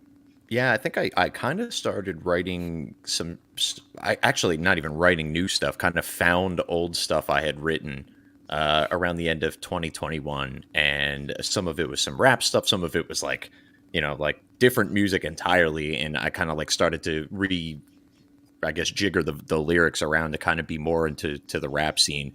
But if you listen to the mixtape, actually track 1 is a remix of Turnin' Me On by Kerry Hilson featuring Lil Wayne. And that song's been out for like 15 years probably. And when it came out, like I wrote a verse to it then. And it's the verse that you heard on the mixtape. So that's pretty dated. But it's been around for a while. That's always been in the back of my head. And I always thought that would kind of be like a cool way to start a mixtape, right? Like you're turning it on, yada, yada, and trying to jig your way through it. So there was like a concept kind of floating around. And then I decided to just record the song. I do podcast editing and all that sort of stuff. I'm still using GarageBand, but I think I use it more effectively than most people use more expensive software. So it is what it is. Yeah. And I put the track together, and then 2022 rolled around. I was like, you know what? Fuck it. Let's go for this. Let's do it this year. Make it a New Year's resolution. I had 3 in 2022. I came up with 2 of them, and I fell woefully short on drinking more water for some reason. That was the difficult one. Put out a whole mixtape, did over 10,000 push-ups. Can't drink more water. That was how my 2022 went. But so I started kind of just piecing it together. I had some verses that were written. I just had to like kind of find beats that I thought would work for them. So like the Clips remix to Wamp Wamp is like one of the songs on there. Like that's a verse that I've had written for probably 10 years, or a couple of those verses, and then just needed to find kind of like a cool beat that I thought would work with it. And then a lot of the stuff was written on the fly, right? Like DMX passed away. Oh shit, let me write a DMX tribute song. Did that one, and putting the music video together for that was probably like the most fun I had for all of the process. It's not like, like I'm not in the video at all, but it's just kind of like word art and different pictures popping up to go along with the lyrics. So that's kind of a cool watch. If anybody's interested, check that out on my YouTube. It's got the Scrappy Doo logo like right on the cover. I think that's the name of the track, actually, Scrappy Doo. But yeah, so it just kind of started coming together. And then once it got about halfway, then it was like, we're going to do this. So like, let's push. And I just kind of started trying to find different beats. Pusha T's album came out, so there's like 2 tracks from there that I just threw on. Donda had just come out from Kanye, so Heaven and Hell was a track that I liked. And and as I was kind of putting them together, like I really wanted to try to pick not only tracks that spoke to me, but tracks that I thought I could do justice to, right? Like I didn't want to just grab the Rough Riders anthem, beat and try to do some version of that on that beat and try to like say that that's some sort of tribute to DMX. Like I grabbed Come At Me Dog as I was sitting around listening to the radio. I heard it and I was like, oh, like I could kind of do something funny where I'm just like constantly making dog references throughout the whole thing. And that was kind of almost like a lyrical exercise for me. And then it ended up becoming a track. So yeah, it's always something I've wanted to do. I've always been creative, always been musical, went to school for music, been in bands, been in choirs, been in, a variety of different music type projects over the years. And I think hip hop speaks to me because I could do most of it myself. I don't have to rely on bandmates showing up for practice or telling me I'm not showing up to practice frequently enough or whatever the case may be. I could do it on my time. I think I'm half decent at it. And I like, just finding new music and getting new ideas and all that sort of stuff. So yeah, like as soon as the next album comes out for the next artist I like, there'll probably be a remix that pops up. I did like one for God did when DJ Khaled came out. I don't even think I released that on YouTube, but just as they pop up, like almost immediately now the wheels start churning and I've got at least like the first 4 bars going and then it's just a matter of kind of finishing it up. So, but yeah, it was a tough process. It was a lot more difficult than I'm sure it seems like it was if you're just like listening to it like, oh, here he is. He just like clipped some instrumentals and tried to rap over them. But there's a little bit more of that going on there. Like the Taylor Swift remix was like almost entirely pieced together from 9 different like Taylor Swift songs, like stupid shit like that I decided to piece together. And then there's the song that I did with my daughter, which was like the hardest to do because I couldn't physically get her to sit down and do it. Like I at a certain point was just like, I've got a month to put this out. This Saturday, you're sitting in front of the computer and we're doing this until you get it right. And she eventually got it. And that was kind of also, in addition to fulfilling my New Year's resolution, like her mother, who we're not together anymore, actually like approached me at some point during the year and said, I need you to try to do something with her to try to like bring her out of her shell a little bit. My daughter's very talented. She's very funny. She's very like witty and smart, but she's not outgoing. And it's super weird because she's into theater. So it's like, all right, if you want to be in theater, you want to go out there and you want to get good parts, you can't be as shy as you are. And you can't be as worried about being embarrassed and all that sort of stuff. So stupid things like this was kind of like a cool way to try to get her out of the shell. I wrote the whole verse for her. I rapped it for her a bunch of times. She kind of got used to it. I sat her down in front of the computer and I said, all right, like you don't have to do this all in one shot. We'll piece it together, do it a couple times. I'll clip out some of the better parts. And then hopefully by the time we're all done, as long as you're like relatively on beat, I'll be able to put together something that sounds like you did it all the way through. And you'll have something to like show your friends like, hey, like I'm a rapper, like, right. Like, my dad's a rapper, I'm a rapper, we have songs together. It probably is even more embarrassing for her now, but that sort of thing was just like a little way to kind of fill both needs there. Is that I wanted to do a song. I know a bunch of rappers, right? Like I know Hameen, I know a handful of guys through Hami Media. I know Billy Ray was always asking me to work on something, and I kind of just wanted I wanted this to be all me, with that one exception. Like the one feature I have on the mixtape is my daughter, so I thought that was pretty cool. Shouts to Low Donuts, the Princess of Thunder. I was going to say, did she get donuts after for doing a good job? She did, yeah. Donuts has just kind of been a stupid thing, right? Like you bond through stupid ways. I've always kind of bonded with Logan through food. She's a bit of a foodie. She's 14 now. She has like a very sophisticated palate. I used to like feed her like not sushi, like raw fish, but like, like hibachi and like all that sort of stuff when she was like a little kid. So now she's got this like extraordinarily expensive and extravagant taste for a girl her age.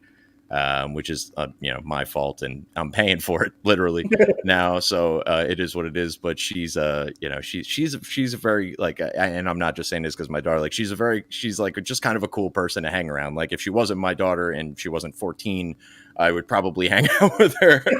Besides the fact. But yeah, no, she's just, it's weird because, as you have kids and your son's 17, like, as they start to become people and you're less interacting with them on an educational level and more of like almost just like two people hanging out watching a movie kind of level. It's very cool. I'm very proud of the person that she's become. And I'm proud that she, like stepped up and did this one thing for dear old dad. One of the few things I've ever really asked her to do. And I think she knocked it out of the park, man. I was so proud. Awesome. I know what that means. We were very intentional, me and my ex-wife, on making sure our son, he didn't really have sweets or chocolate until later because we wanted him to understand the full vastness of food. And so now that did bite me in the ass one day. We went to a sushi place and I spent about $300 on sushi because it was one of these like traditional Tokyo style where you sit in front of a chef and they have like a menu that changes daily and they're getting the freshest stuff from Japan.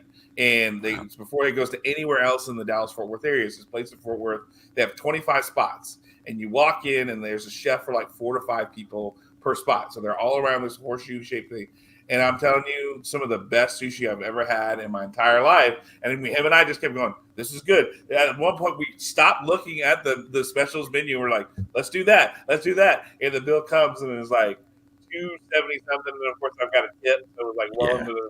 and I was like, oh shit. Like, I mean, worth it. Worth every penny, because eventually our goal is after he graduates, we're going to go to Japan for a week. We're going to try to time it to where we go during Wrestle Kingdom. Nice. So we'll spend a week in Tokyo, tour everything, go to Wrestle Kingdom, maybe catch Dash, and then come back home. And so that will be his senior trip, post graduation senior trip. Awesome.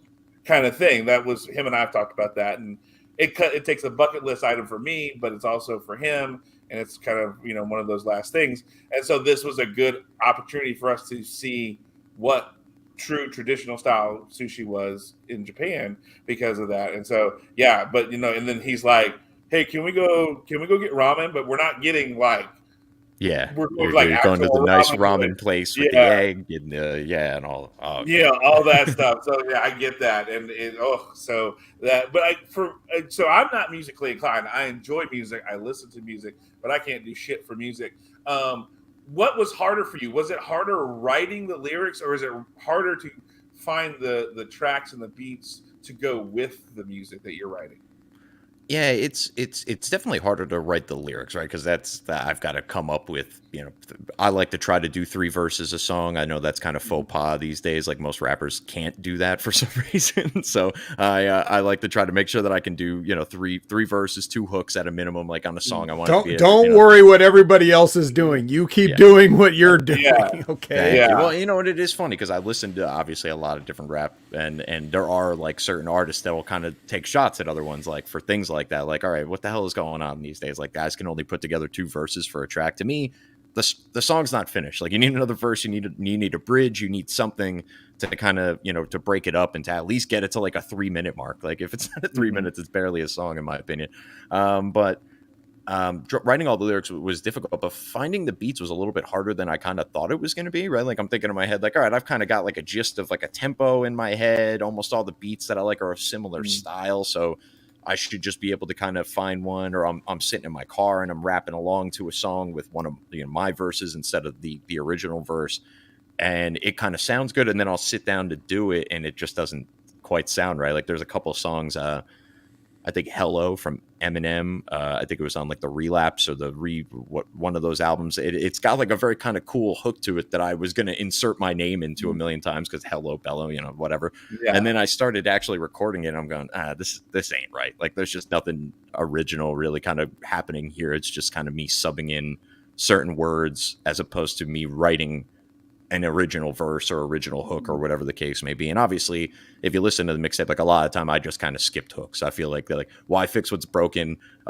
Clips is going to do a hook way better than I'm going to do it. So whamp whamp it is. That's just going to be, Slim Thug's going to sing the hook on this one, as opposed to me just trying to figure out my own version of it. But it was really mostly kind of like the lyrical exercise part of it was what I wanted to do. I wanted to be able to come up with a minimum of 10 tracks, a minimum of 3 verses a track, and see if I can even do that. And then once I got to the point to where I had like 13 or 14 tracks and I had to actually kind of shave a few off, it was, that process became very difficult because I'm trying to piece the mixtape together in such a way to where it kind of flows. And, you're going from you're not just listening to the same type of songs or the same songs from the same artists all in a row. And then, trying to shoehorn the ones that I had into kind of that flow. I probably rewrote the actual track list for the mixtape 100 times. Like, so that sort of thing. It was the really stupid stuff that kind of took the longest amount of time, and then editing the videos, getting it all uploaded to YouTube, getting it ready to go into a playlist. So like when the day came that I was ready to release it, just, activating all those videos. And now that playlist is out there for the world to listen to for hopefully forever and always. So yeah, that's the process. The parts of the process that I didn't expect to take any kind of time whatsoever were the ones that were shocking with how much time and effort it actually took to do, like, come up with the track list, even, that sort of stuff. Mm-hmm. Back when I listened to it, what was it, like September, October, whatever, I was looking at the DMs. I was like, Yeah, you asked me about something back in August, so it's like it was a while ago, and I remember throwing the playlist on to go through and listen to it or whatever, and I was thinking like, oh, EP, like a couple 5-6 songs or whatever, and then it just kept. I was just like, wait a minute, how many songs are on this thing? This guy's got a lot to say. Yeah, Andy wasn't, and I was like, Andy's not taking that cheap way out of just like repeating hooks to pad time or whatever. Like he's actually written all these songs. Not that I was like shocked and surprised, but it was just like, you think, especially the way you have a humble way of like presenting. So here's a thing I did anyway. You guys might like it. I don't know. And then I'm just like, okay, he's probably threw a couple songs out there, whatever. And it's this full LP with bonus tracks on it. So if you guys want to listen to some rapping, you want to check out Saved by the Bello. What was because we've talked about the process and stuff. I had a couple of things I was wondering about. First is where are you in terms of like, because you were talking about your musical inclinations and stuff. So where are you on original beats? Is that something you're going to look at like, I'm going to do this whole thing auteur style, or do you want to have like collaborations where you've got a guy like, I want this guy to make my shit, or both, or what? That's the first question. I mean, in an ideal world, Ye and I moved to Wyoming and he writes all my beats for me, but I highly doubt that's going to happen at some point in the near future. I mean, I would love to connect with somebody who does beats full time, like somebody who's just sitting around making beats who can't rap, and me who can't make beats who can rap. Let's get together. Let's make a thing out of it. Like, ideally, that would be great. I've reached out, to a handful of people here. There's some people have sent me beats. Like guys from Hummy Media have sent me some stuff. I have at least one of those songs out on my YouTube from a friend of a friend from Hummy Media Group. He put it out, this beat that was on SoundCloud, and I just kind of plucked it and rapped over it.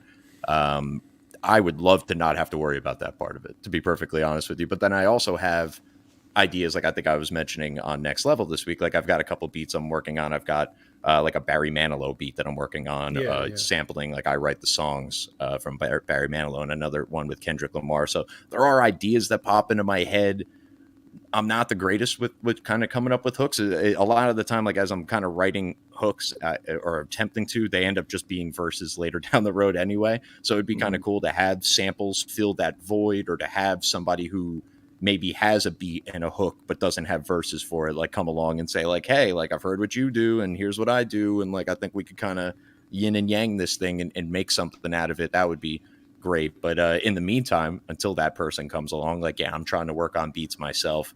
How original they are, I don't really know. I think we were talking about this a little on Next Level too. It's hard for me to say I'm doing original music when it's a music style that largely does come from sampling other things. And like even in GarageBand, like once in a blue moon, I hear a loop or a drum track or something like that that's pre-programmed in there. Like I want to use it. Like I'm not going to be ashamed of, taking this quick little drum track and like looping it throughout my song. Like it's drums. They're all relatively basic and similar at the end of the day anyway.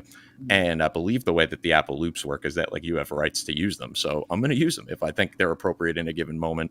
So that kind of stuff is it's not like my favorite part of it, right? Like I actually will come up with multiple verses before I even start working on what will eventually be some rudimentary instrumental. And then I kind of get like 2/3 of the way through the process, and I can never quite get to the point where I feel like this beat is finished. Like I like this beat as is. I can't add anything to it. I can't tweak it.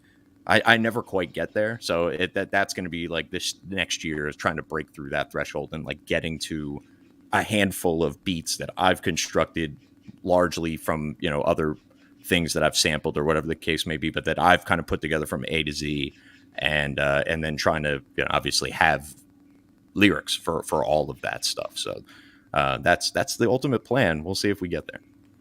All right. Part 2 is because you mentioned about some of the things that you thought would have been simple and take no time at all ended up taking the most time. So you were probably surprised in a lot of the processes and stuff that you went through in creating this mixtape. So, but you did end up releasing the full thing, and it's good, and everyone should go listen to it. But that's your success. Now, what about some failures where, for example, like maybe there was just something you couldn't bring together the way you had it in your mind for whatever reason? Like you had a lyric and never found the right beat to put it to, or was it something like you just things of that nature, like what didn't work, what was a cut that just didn't, maybe it didn't make it, or you're like, oh, I'm gonna have to shelf this and see if I can come back to it. Are there any notable things like that? Yeah, there's a few, and there's kind of, it's always funny because like obviously a lot of the music gets written as like random stuff pops up in the world. So there was kind of like, I want to say maybe about a year ago when I was really getting into full steam ahead with the project. There was something that went on with Kanye and Jay-Z, like out in the zeitgeist. They have like a group chat or whatever the fuck it was. It was like this like billionaire group chat, right? It's like Jay-Z, Kanye, Beyonce, Rihanna, like a handful of other people. And Ye was really pissed at everybody. And he literally added Pusha T to the group chat just to like have backup in this stupid group chat. Like it's just like the total nonsense. It was like this really ridiculous story.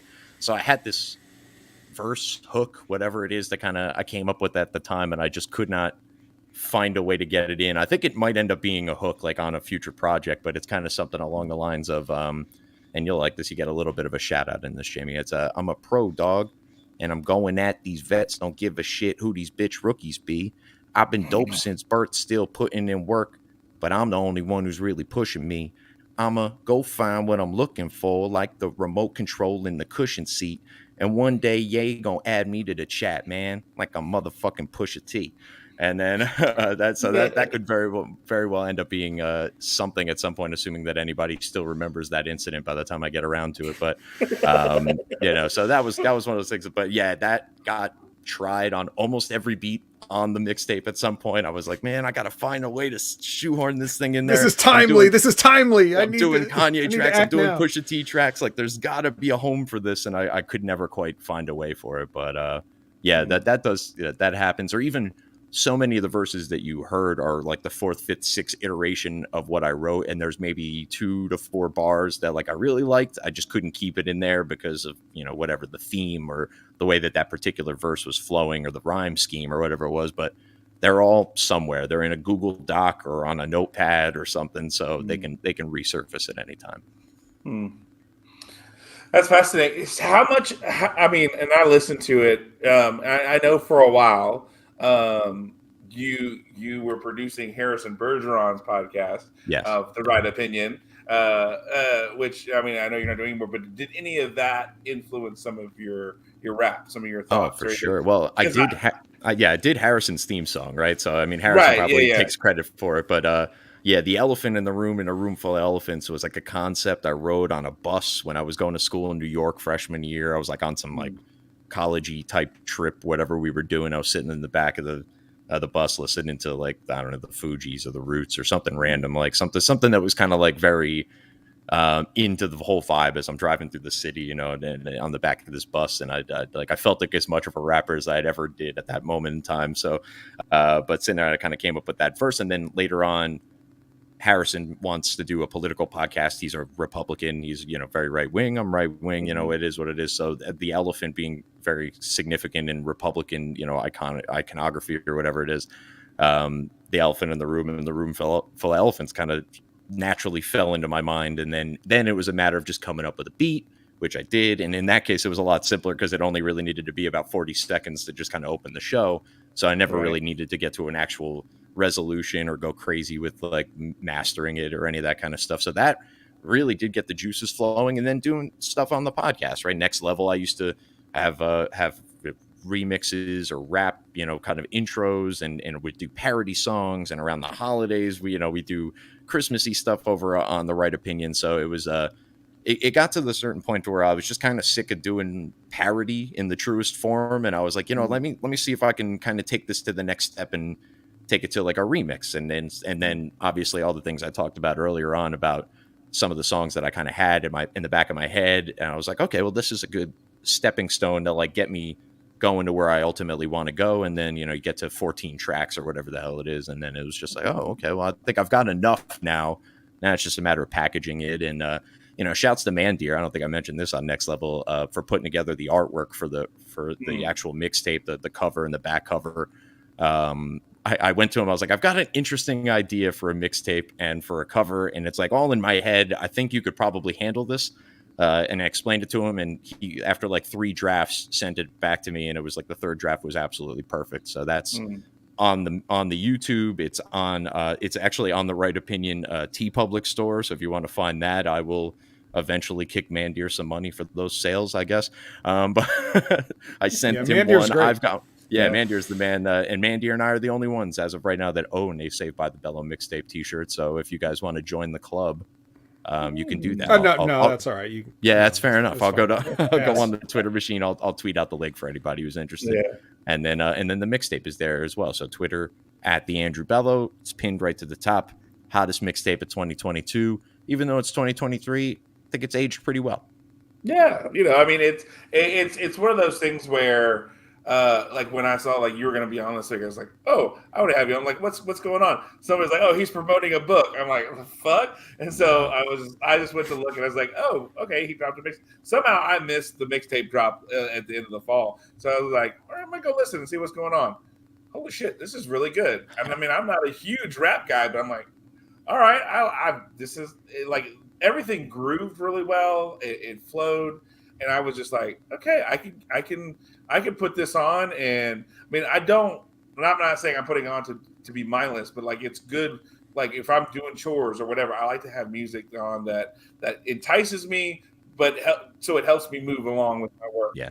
Like if I'm doing stuff here in the office, I want something to play. So like literally this week I had 2 presentations and I had all kinds of stuff, paperwork I had to do. So I put it on and shit, I got shit done. So like I was super impressed with it. I thought it was a lot of fun on that aspect. I really appreciated you having your daughter on that because, me as a dad, I'm always like, all right, that was super cool. That was a lot of fun to have that little moment there too. Because like you said, I'm, me and Jacob, we go to wrestling shows. We find things to do together to make sure that we're building that camaraderie. And so to know that you had your daughter on this track to share with her, and it's out there for everybody to hear, to that, you obviously love your daughter and that she's a part of this experience with you. A lot of fun. The question is, though, is she going to do it again? That's going to be the question. Well, at a minimum, right, I'm going to save that song. It'll be conveniently playing in the background, like when the first boy comes to pick her up at the house or whatever. It's like, hey, Junior, come on in here. Take a listen to this. My daughter's, this girl you're taking out, she's pretty fucking hood. Listen to this. Yeah. But no, I don't think that's going to be an issue. Having said that, just living in kind of side tangenting here, like having met a lot of the people in her age group now, and she's like a theater geek and all that sort of stuff. All of the nightmare scenarios that I used to have about like some young punk kid coming to pick up my daughter are just gone. These kids are fucking bitches these days. Like they wouldn't know what to do with a woman if this woman just like, absolutely fucking whacked them upside the head. So it's like, I think we're good. Dads out there, like be on alert, but you don't need to be on that high alert. We're going to be fine. Yeah. We can handle these kids if we absolutely had to. Yeah. Go ahead. Go ahead. Well, I was just going to say, speaking of what's wrong with youth these days, when can we expect your auto-tune mumbled track? Oh yes, that'll be coming. I guess track 1 on the mixtape is about as close as it gets, right? Because Lil Wayne does use his voice modifier, like his auto-tune, a lot, and so I kind of used it a little bit on that track just to kind of like give you the same vibe that you would get when he's on the track. And opening the mixtape trying to do a verse that Lil Wayne of all people did is I'll give myself some credit. That's a fucking bold move. Like, right? Like Lil Wayne's one of the greatest of all time. So it's very difficult to try to even come close to that. And that might have been like the one verse that is almost step for step, bar for bar, like very similar to his. But then from there, you kind of, it expands out, and even like tracks like the John Wilkes Booth, the Pusha T track. I had a lot of really cool sounding boards for this process. So Billy Ray, Striz, my good friend John, not you, John, but another John. He's local here in New Jersey or whatever. Every time I go hang out with him, I'd play a track for him, and he would give me a little feedback. And like, John's not a rapper; he's not even particularly like super musical, or at least hasn't been in a long time. But he gave me one bit of advice for the John Wilkes Booth track. Like I was doing more or less what I was doing at the what Pusha T was kind of doing, kind of going around that same rhyme scheme, that same kind of pattern of the flow. And then I ended up scrapped the whole second verse entirely and just did it differently. And I think, like, as you kind of go through that song, it's kind of like an interesting progression from starting off and being so much in step with what the original track is, and then you get to that second verse and it just like completely changes. I even threw like a Stone Cold Steve Austin Glass Shatter in there, like just to kind of like really like kind of change the mood entirely. And I think it came out better when I went back and played it for him after I had redone it. He was like, dude, that's exactly it. So like that kind of feedback is very, very cool. It's nice to hear that like other people think the stuff is half as good as you think it is, right? Like, because I'm obviously a relatively arrogant person. I think I'm pretty dope, as I was explaining to Jamie and Ray this week on Next Level. But it doesn't come from out of nowhere, right? Like, after, there's only but so many times you could hear over the course of your life, oh, you've got a good voice, you should probably do radio, or you're very creative, maybe you should do something in music, or this, that, and the other. Like, eventually that stuff starts sinking in. And and credits to all those people who went out of their way to say something to me. Like, I worked at restaurants for years. The amount of times I heard, you've got like a really good voice, you should consider doing radio, or yada yada yada. And then eventually that parlayed its way into podcasting, which parlayed its way into Hami Media, which then now kind of gave me this awesome network of people to share my other projects with. So life's fucking a wild ride, man. And here we are. Super. So so you haven't really been podcasting in a while. Have you found that it's been good for you in the long run, or are you itching to get back to talk stuff? Yeah, there's definitely stuff I'd like to talk about. We talked about earlier in the week on Next Level again. I want to kind of get back into the Marvel stuff. So at the end of Next Level, I used to do all these like elaborate reviews of Marvel shows, Marvel movies, DC movies, and I love that stuff. Like, the cape shit is still my shit. I'm a big fan of all of that. Obviously, God of Thunder thing came from somewhere, and it wasn't Norse mythology. So it is it's a big passion of mine. I would love to do something with Hayes in particular, because me and him really had like kind of just like a really cool back and forth, and we know each other very well, and we kind of know where each other's like thought processes would go when we're watching certain projects and stuff like that. So I mean, could there be somebody else out there that might fill those shoes? Maybe, I don't know. Billy Ray's already tried to like hook me up with somebody else.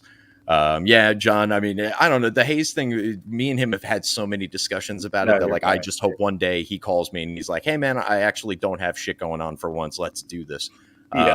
But good luck with that. He's busy. I'm busy. We've got kids. We've got families. Like, it is what it is. He's got a million projects he does. I'm working on my music. I'm popping in now a little bit more frequently on Hami Media, and I wouldn't mind certainly doing more pop-ins like this when I'm available. But work a 9 to 5, so that's not always easy. And I do miss it. Like, I miss getting on here and blabbering and knowing that there's somebody listening, as opposed to me in my apartment blabbering and I'm just listening to myself. Because regardless, this mouth just keeps on going. But yeah, no, it's kind of it's been nice to not have to go through the whole rigmarole of like, every so often you hit that Wednesday where you're like, I really don't want to fucking do this show today, but you do it because it's just kind of the responsibility you've given yourself and kind of the expectation you've set with your audience. And so very rarely would that happen with me, but it definitely started happening more and more towards the end of my Next Level days. I think that's also because the quality of NXT started coming down so significantly, so it was much harder for me to get up for it. But thankfully, passed it off to the vet and to Big Ray, and it's I have strong, man. I have coped with NXT by making fun of it constantly and turning everything into running jokes and gags. Yes. As he does with Impact. Yeah, and Impact too. That's how I have to cope. I just cope by making fun of it. And SmackDown. Yes. And basically anything. I would actually. I think it would be pretty fun, Bello, you and me to talk Marvel sometime in a forum where we actually just are talking about that and not trying to tack it onto something else, so that we have time. Because one of the first things when I first got hooked up here was Colin was just like, after a couple of weeks of knowing me, he was like, you and Bello should talk about Marvel or something like that. Years ago, that's what he said. And I was like, yes, I think we should. But we've got a lot of really good minds for this stuff here on Hami Media. Obviously, the two of you, me, Papa Don, is a huge friggin' comic nerd. So don't tell him I use the word nerd. I don't need any shit from the Greeks. But yeah, no, we've got a lot of people who know their shit. And the one thing that I think really fell in love with like the Marvel movies in particular about is the similarities to the wrestling world, right? It's just this never ending narrative with these larger than life characters that, yeah, I mean, like some of them do headlocks and some of them warp reality, but it's really not all that different at the end of the day. It's the collision of good and bad and all that kind of stuff. And I think as WWE and NXT started to wane in its effectiveness to do that, Marvel kind of hit a peak, right? To 2008 to about 2016, it was like going as hot as it ever was in that industry. And I think it kind of my want for WWE to be what it used to be was just kind of replaced by Marvel being what it is. And now kind of Marvel's fading off, and hopefully, James Gunn and the DCEU can kind of pick it up and keep the comic book movie thing alive. They probably can't, but it's going to be an interesting attempt to watch them try. Yeah. I mean, just looking at the plan they laid out and seeing what they're going to be doing with the Flash to reset everything, but then it's going to be at least 2 years before the first movie comes out. I mean, that's a long time for a reset to hang. And especially you have Aquaman 2 still coming, which is supposed to be post-Flash. And then you're going to have to come in and recreate that in a way to make it fit now. I mean, it's just like... They're already fucked. No, it's a wrap. It's crazy. I mean, and I just, you've completely wiped out your CW shows. You've completely wiped everything. I mean, I get it. You have to have a snap to restart everything so that you can tell a continuous story and all that aspect. I understand what he's trying to do, but going about it the way he's going about it, I don't feel like the stories they projected are going to be strong enough to, carry this story. I mean, because and I mean, that was the thing. Iron Man came out of nowhere, and it was like Robert Downey Jr. was like, okay, yeah, like for me as a casting person, like a long time ago, me and my buddies were sitting around. I was like, Christian Bale should be Batman. I watched American Psycho, and I was like, he did a great job doing that dual role of that Wall Street guy, but then the fucking psycho. I'm like, he would be perfect for Batman. And it took 10 or 15 years, but he finally did it. When I was like, yeah, no, that makes sense. Robert Downey Jr., the whole idea of Tony Stark, he's literally a real life Tony Stark in a sense of, had everything, got caught up into an addiction, came back from it, and now is coming back from where he was. If that's not the story of Tony Stark, I mean, if you haven't read comics, that's exactly what happened to Tony Stark. And who's better to play than someone who's been through that aspect of it? And I mean, that's where I think you have some of these compelling stories with Marvel, and they've been close enough, but they're like, no, this isn't the comic. We're going to let it be its own thing. We're going to be its own universe, but we're going to borrow. We're going to take a little bit. We're going to tell some of the stories, but we're going to tweak them a little bit to be more movie friendly and have fun with it. And they've knocked all of them out of the park until recently, And I mean, I that's been the hard part. And it's like, to me, I think when you started adding the Disney Plus specials, when you started just really trying to expand further out, I think that's where your biggest problem becomes. I know you want to build this world, this universe, but then it no longer becomes special. It no longer becomes an event to where I want to show up. I mean, I'm going to show up. I'm going to go watch Ant-Man and Quantumania. I'm going to go do it because that's what I do. But am I going on a Tuesday because it's $5 Tuesday all day and, I can save me some money? I'm probably going to do that because I've just been disappointed with the last couple of showings of what they've done. I mean, Thor: Love and Thunder, it was fun, it was enjoyable, but to me, it was like that Gaga match that you get in a wrestling show. I mean, you had Ragnarok, which did a great job of culminating the finishing of the story, the character, and the build. You had the right balance of humor and seriousness, and then this just felt like we're just gonna do a Gaga match, and just everything in the ring, and we're gonna dump somebody's head in the toilet, all that fun stuff. And so it was fine for what it was, but it didn't do anything for anything. It didn't. I mean, it didn't do anything for the universe. It didn't do anything. It was just there, which is almost the opposite side of the coin of Thor: The Dark World. I mean, the second Thor, same thing. It was so dark, so whatever, to where it's just there. It didn't really do anything for the universe except for adding the ether, but which we didn't know that at the time. That took however long to get to build for that. Yeah. But yet now we have the opposite side of this coin with Thor: Love and Thunder, and it's there. It didn't do anything. Who knows what we see down the road? But I don't know. It did one thing, John. Okay. What's that? It took Natalie Portman off the payroll, so it saved a couple million she'll be back. She'll be back again somehow. Yeah, multiverse. That we're in the multiverse now, so she's Lady Thor probably somewhere, and there is no real Thor. So Lady Thor, if I'm not mistaken, in the Secret Wars storyline, plays like a somewhat significant role when they first get the Battle World, right? Like she's the one that kind of like gets the Thor core to kind of wake up and snap out of their control by God Emperor Doom. So I'm sure Natalie Portman's coming back for that spot. If else. Right. Yeah, to get the shine on that, you got to get that shine right there.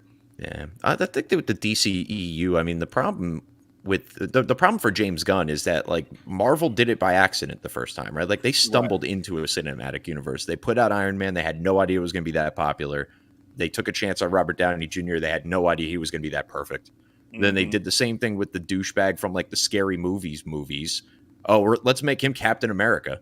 Like, and that somehow worked out. And then Thor, and then Hulk, and now you've actually built the Avengers around its core components. They didn't make like, a fucking Molecule Man movie, the second movie, and they're like, all right, we're building out the universe. Like, no, like you gotta start somewhere. And I think that's where James Gunn kind of like dropped the ball here to a certain extent, is that the first 3 movies out the gate should have been like, we're rebooting everything. Wonder Woman, Superman, Batman, boom, boom, boom. We're going to build everything around the 3 characters that matter the most to us.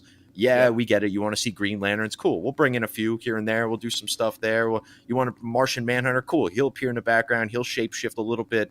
But you really got to build the lore around the Trinity, because that's the whole lineage for DC. They have some of the most valuable IP in the history of the world.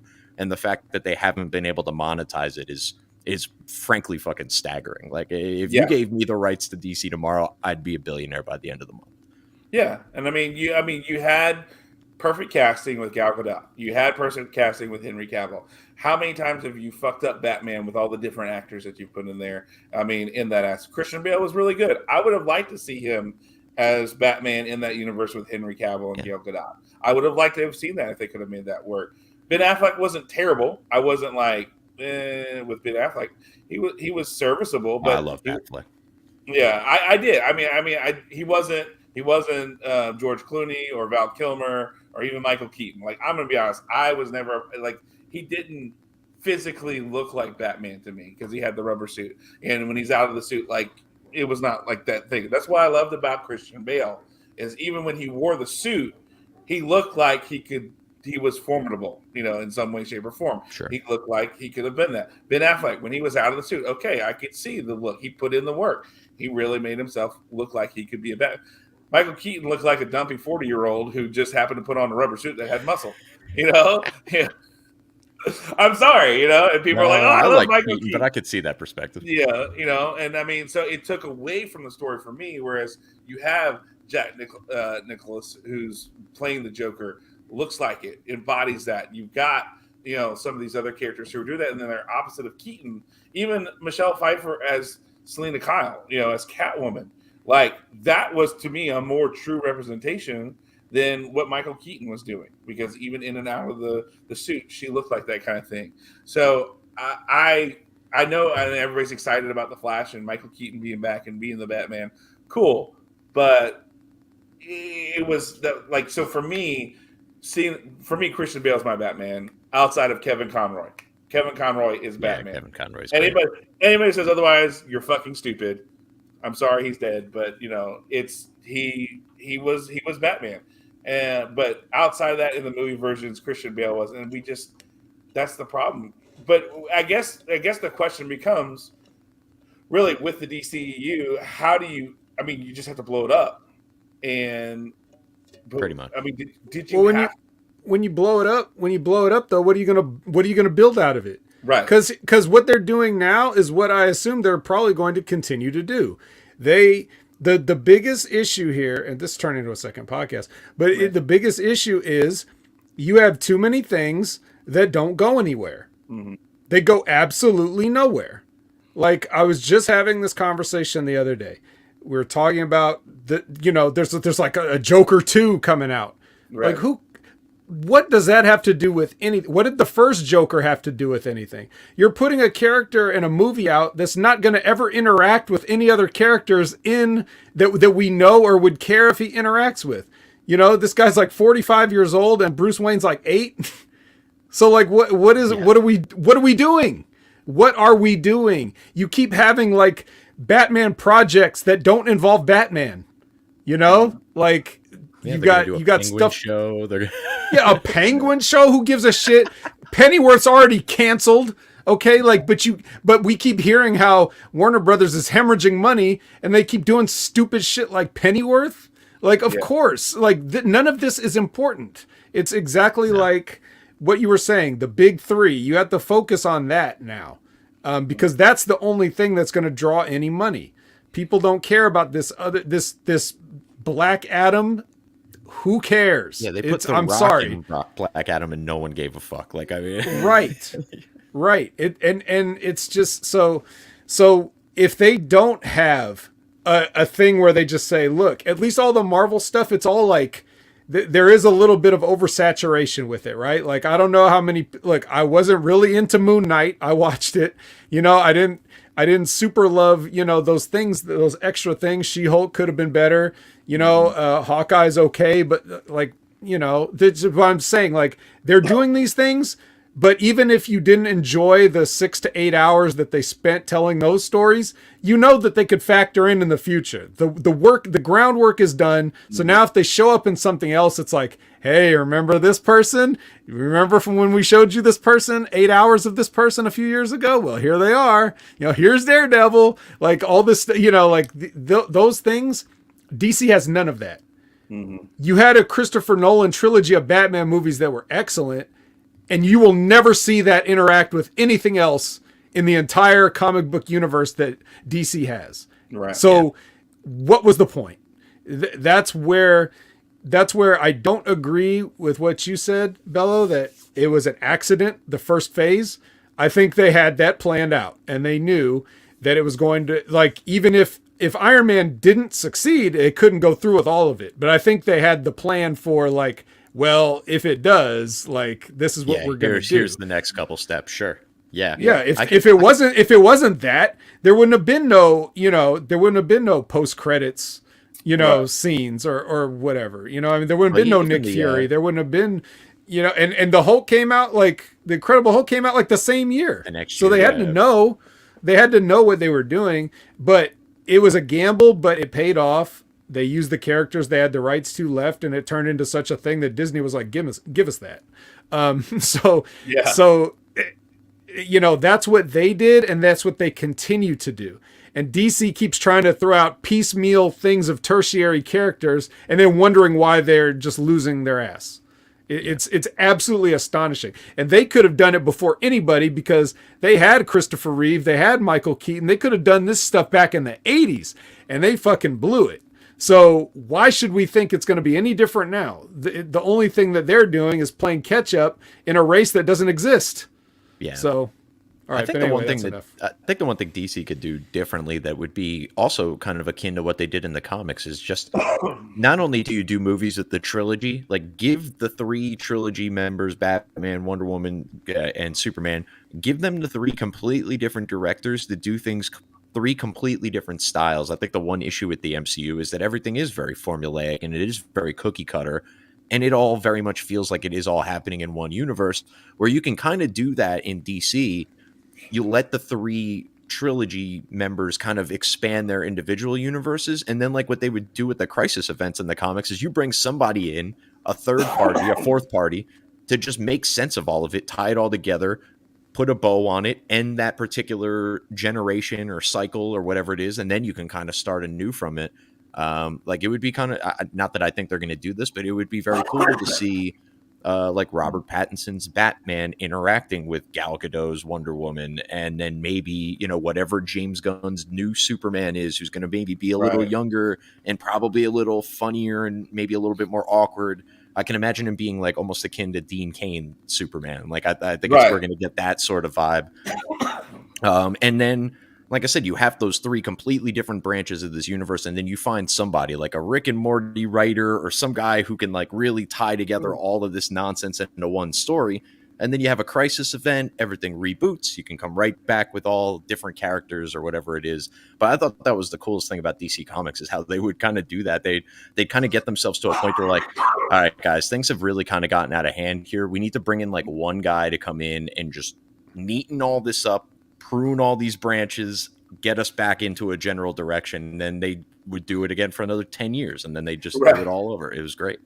Yeah. I mean, Identity Crisis, Infinite Crisis, Crisis on Infinite Earth. I mean, there's all kinds of things. Final Crisis, Dark Crisis. Yeah. The death metal, and, you know, the lead into Crisis. But, you know, and that was the whole thing, though.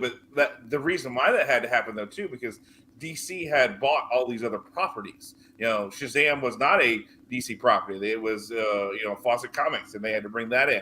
They brought all these other different companies in to put them all under one roof. And so, okay, how do we incorporate these people into our universe? We're going to have a Crisis event, and we're going to bring everybody together. That was the whole really true original idea for Crisis on Infinite Earths, was the idea that we have all these properties. Let's just bring them all under one, you know, banner of the DC universe. And so then now Shazam is a part of the DC. Now all these other different companies are there, and who makes the cut? You know, who survives that crisis? Because in some comics, you know, it's still under our employ. They can be Elseworlds, they can do something else, but they're no longer, you know, we're not going to write our main stories around them.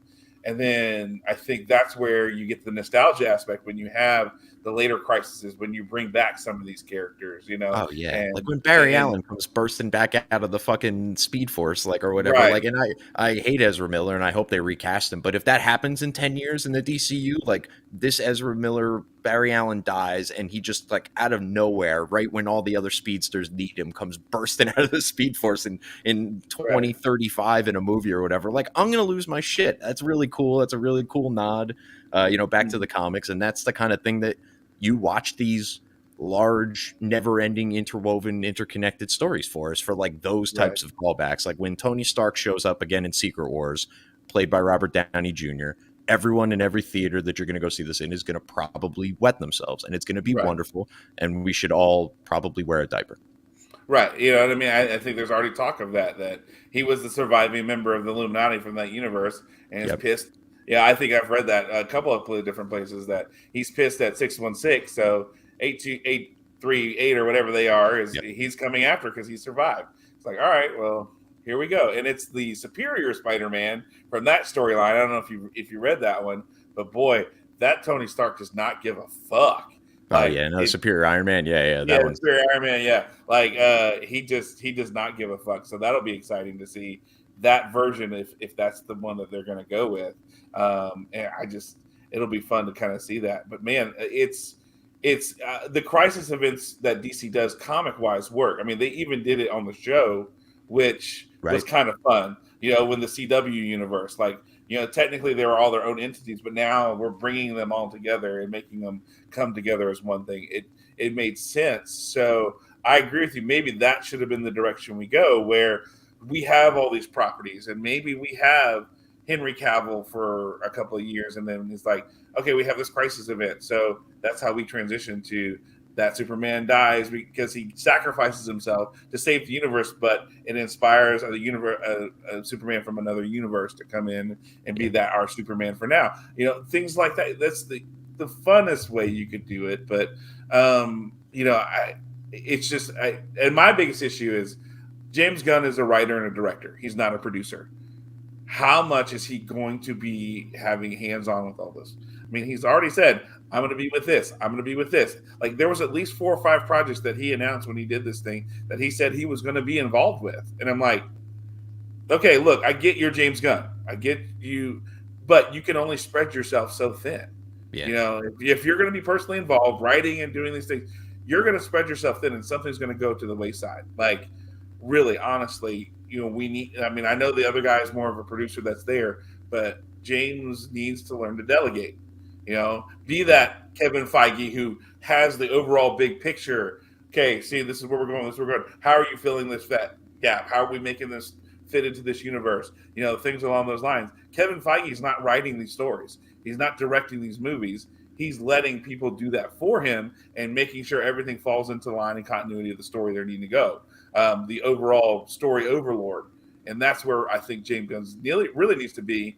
And it bugs me that right now he's writing 4 or 5 of these things that are upcoming, which, really look forward to seeing all of your favorite characters turned into sarcastic smartasses. Right. Yeah, basically. And I think if you're him, though, you've got to do this way, right? Like, so much of this is relying on him and his creative mind that, like, if he were to relinquish control to somebody else and it fails, he'll never forgive himself. Whereas, like, at least if he gives it a go and it fails, I did what I tried to, I did it. I tried to do what I thought I would work.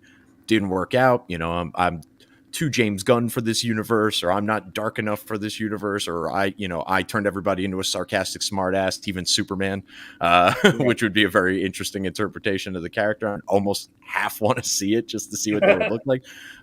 But yeah, I mean, I think he's taking the reins because he's going to take all the blame regardless. So, he's getting all the shit now for keeping his wife still on and putting her in every fucking property that they have for some reason. So it's like, if you're going to get that sort of negative feedback, you might as well get some of the good if and when it works out. So I think that's why he's doing it this way. True. Well, I mean, I see it. I just looked. We went 2 hours and 5 minutes. So yeah, I was gonna say, I'm sure Vet is really regretting hopping in here. He probably thought it was gonna be like a 20-minute chat. I'm gonna go grab some lunch, and I know what it is. Yeah. He's aware when he comes on the show, and if I'm talking, that we're gonna probably be talking for at least 2 hours, so it's fine. But I guess before we go, Bello, where can the lovely people find you on the internet? Let's give your plugs one more time for everything that we've talked about today, because we've talked about a whole shit ton of things, and we threw a little bit of wrestling in there so that we could technically say we are the Smack Attack Show on Channel Attitude and Harmony Media Group. But where can they find you on the internet? Yeah, you can find me on the Twitter machine mostly and most frequently, rather, at the Andrew Bello. It's TH to the EAN to the D REWBELLO. And by the way, I've got a mixtape. It's on YouTube. It's on datpiff.com. It's called Saved by the Bello. I know the puns never end here. You should check it out. The artwork's cool. Shout outs to Mandir again. 14 tracks. If you're a Mets fan, there's like a bonus track at the end for you. We got things going over at the Bellominium, and the God of Thunder continues to roar. And produce. And podcast, apparently, despite my best efforts. Just stop when you thought you were out. We just bring you back. They just pull me back in. I'm in high demand. It's not a bad place to be. Yeah. All right, Vet, go ahead. And, I mean, everybody knows, but do it anyway for the fun of it, because they love to hear your voice. They're screaming that you need to smile more, and you need to talk more. So tell everybody where we can find you on the internet. This is me smiling. I just have that resting face. So yeah, you can find me at Opinion Haver on all your favorite social media platforms. Whether I'm interactive or not, you can still add me, and then you can say you added me. You can find me on the Next Level Wrestling Review every Wednesday at 8 a.m. live Pacific or 11 a.m. Eastern. And our last guest was the Andrew Bello, in which he talked about his mixtape. Acknowledge me. And also did not watch NXT. Yeah. So that was good. But yes, and you can also find me every Monday night at 6:30 p.m. Pacific, 9:30 p.m. Eastern, Impact Attack, Hami Media Group, where our guest this week is the Andrew Bello. He's finding out about this. He's finding out about this right now live. But yes, he's continuing his podcasting tour, and he's going to jump on with us on the Impact Attack. What else? What else do I got? Oh. So, Wrestling with Rip Rogers on YouTube at Von Lila Studios just celebrated their 1-year anniversary of the Wrestling with Rip Rogers podcast, which is crazy. A bunch of guests came through, myself included. I popped in there. Joining such luminaries as Santino Marella, Deanna Parazzo, Victor from the Ascension, and many more, plus myself, and yeah, and then they did an interview with Kalen Croft, I guess was his WWE name, or Chris Cage, former Dude Buster. He had a cup of coffee in the WWE. Some of you guys may remember him. Trent Beretta's partner. They did an interview with him after that. So fun stuff over there. Check out Wrestling with Rip Rogers on YouTube, and of course, we love Stevie Richards, so we got to talk about the Big Fitness Show. Even though Stevie's been having his own, difficulties lately, we've got back episodes of the Big Fitness Show, so you can go and listen to those on all your favorite podcasting platforms or on YouTube also. So just check out Stevie Richards on YouTube, and that's it for me, guys. Yeah. So, what are you streaming right now on Twitch? What's your game? I haven't been able to keep up. Well, I stream a few things. So I've been playing through the Dead Space remake. It's kind of, and then we got what else do we do? On Tuesdays, it alternates between either $2 Tuesdays, where I play some game I find for like under $2, and see if there's any hidden diamonds in the rough out there, that are, and they could be heavily discounted. Some games have been like $40, and I found them for $2 on sale, so that counts. But nothing's really stuck super well so far. But it is fun, the idea of playing a shitty game and laughing at it. It's always a good time. But I'm alternating that with True Crime Tuesdays, where I'll play some criminal-related game, something like the Mafia Definitive Edition Remaster or whatever that just came out on PlayStation Plus. I played through that, so we get a lot of hey, forget about it. How you stuff. doing? Yeah. How you doing? Hey, a fucking walking here. What you doing? Yeah, all right? I'm walking it. Yeah, in a GTA style. Yeah. So you can check that out. That's what I've been playing lately, and the rest is random. Oh, and speaking of DC, I've been playing through Gotham Knights as co-op. So usually on Fridays we try to do that, do a little bit of the story mission and get our way through it. The game's not great, but it is fun for a third-person action open world game to have a co-op mode that you actually can play with another person. Like, how you can you can split off to do different missions, like you go do this, I'll do that. Or you can be like, hey, let's meet up here and do this or whatever. So it's an interesting game that I'd like to see more games. I think if you had a really good game like the Spider-Man, if you have like one person be Peter, one person be Miles, I think that could be a lot of fun. So yeah, I tell you, if and when they ever figure out a way to get those games, like, I'm not the biggest gamer, but if they get to the point to where like, I could just plug in, I could be Thor and I could fly around and just kind of, interact and do all that sort of stuff. Like, I'll probably get right back into it because God knows. Like a VR thing, VR like Thor. They have VR Iron Man. Yes. They have VR Iron Man. So you can, anyway. Yeah. If you, Bello, if you haven't played the Spider-Man game for Sony, the one from 2018 or whatever. Yeah, I gotta track down like a PS4 or 5. Yes, I'm still on 3. Yes. That's all right.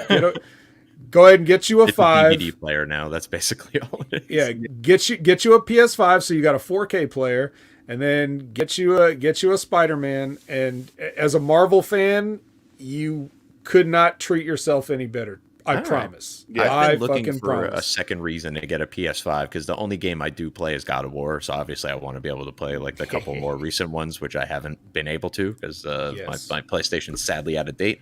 And Loki was like heavily featured in the last one, so that's kind of cool as well. So I definitely want to check that out. And now hopefully Spider-Man will incentivize me to have a second reason there. Yes, 2018 had God of War and Spider-Man, 2 of the greatest games ever made. Wow. Ever made.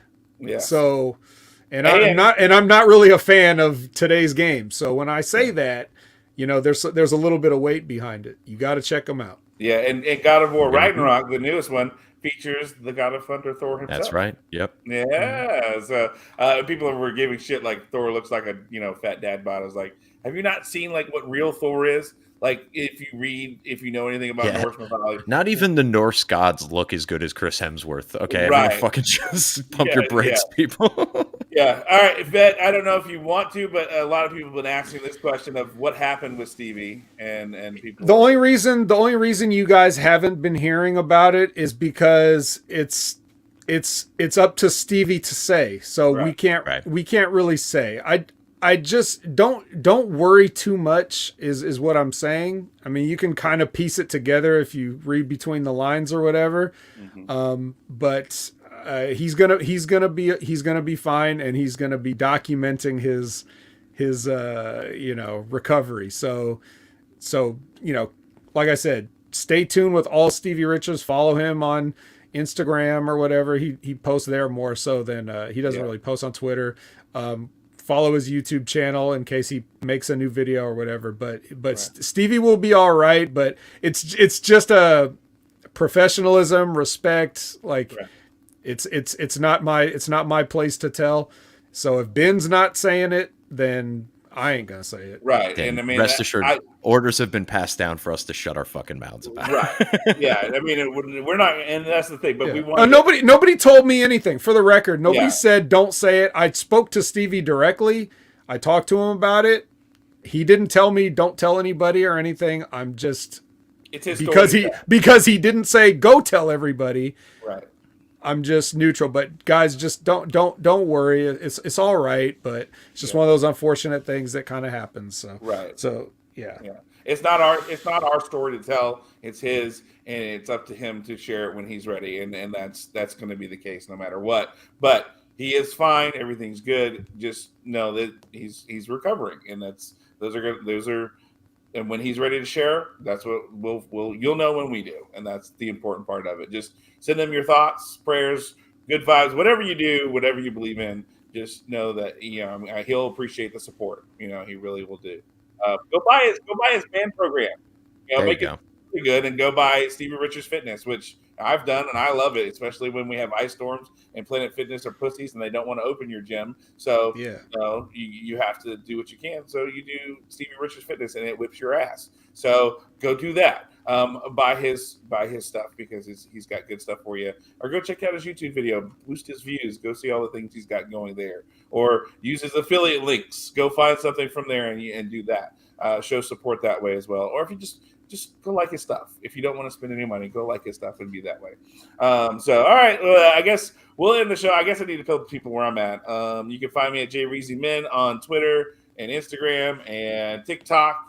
And then, of course, John Enright on Facebook. Go ahead and do it because I have to do it for work. I still have to have those things. Oh, fucking Facebook. I don't even, whatever. But also, you can find us here on the Smack Attack on Channel Attitude with Hami Media Group. And you can also find me with Triple D on the Academy podcast on Hami Media on Spotify for free. And so if you want to go to Channel Attitude, it's like $5 a month. I mean, go listen and you get a backlog of entertainment that is just not even the Smack Attack, all the different shows, all the different things that are back there. You can listen and have a great time. Listen to all kinds of opinions and thoughts and platforms with Channel Attitude. But then you also have the Hami Media feed on Spotify with the Labor of Loves, the Academy, and NFO technically isn't on there anymore. They still pop up every now and then. You can hear those kind of things and hear the passion that people have. Every now and then, Billy Ray drops something that shows up there. So go listen and find out what's going on with Hami Media Group and see what's going on. But ladies and gentlemen, tonight is Elimination Chamber. I'm going to eliminate my chamber later because it's going to be awful because I've had Indian food for breakfast, which is probably a bad thing. So, but you do what you can. You live life. But, and probably that's about as good as Elimination Chamber is going to be tonight. But go watch it, have fun, tell us what you think, and listen next week for the Smack Attack and all the other shows to find out how Elimination Chamber went. Gentlemen, thank you for being here and making this a wonderful show. Y'all have a great weekend. And I will say this as I all the time, a peace.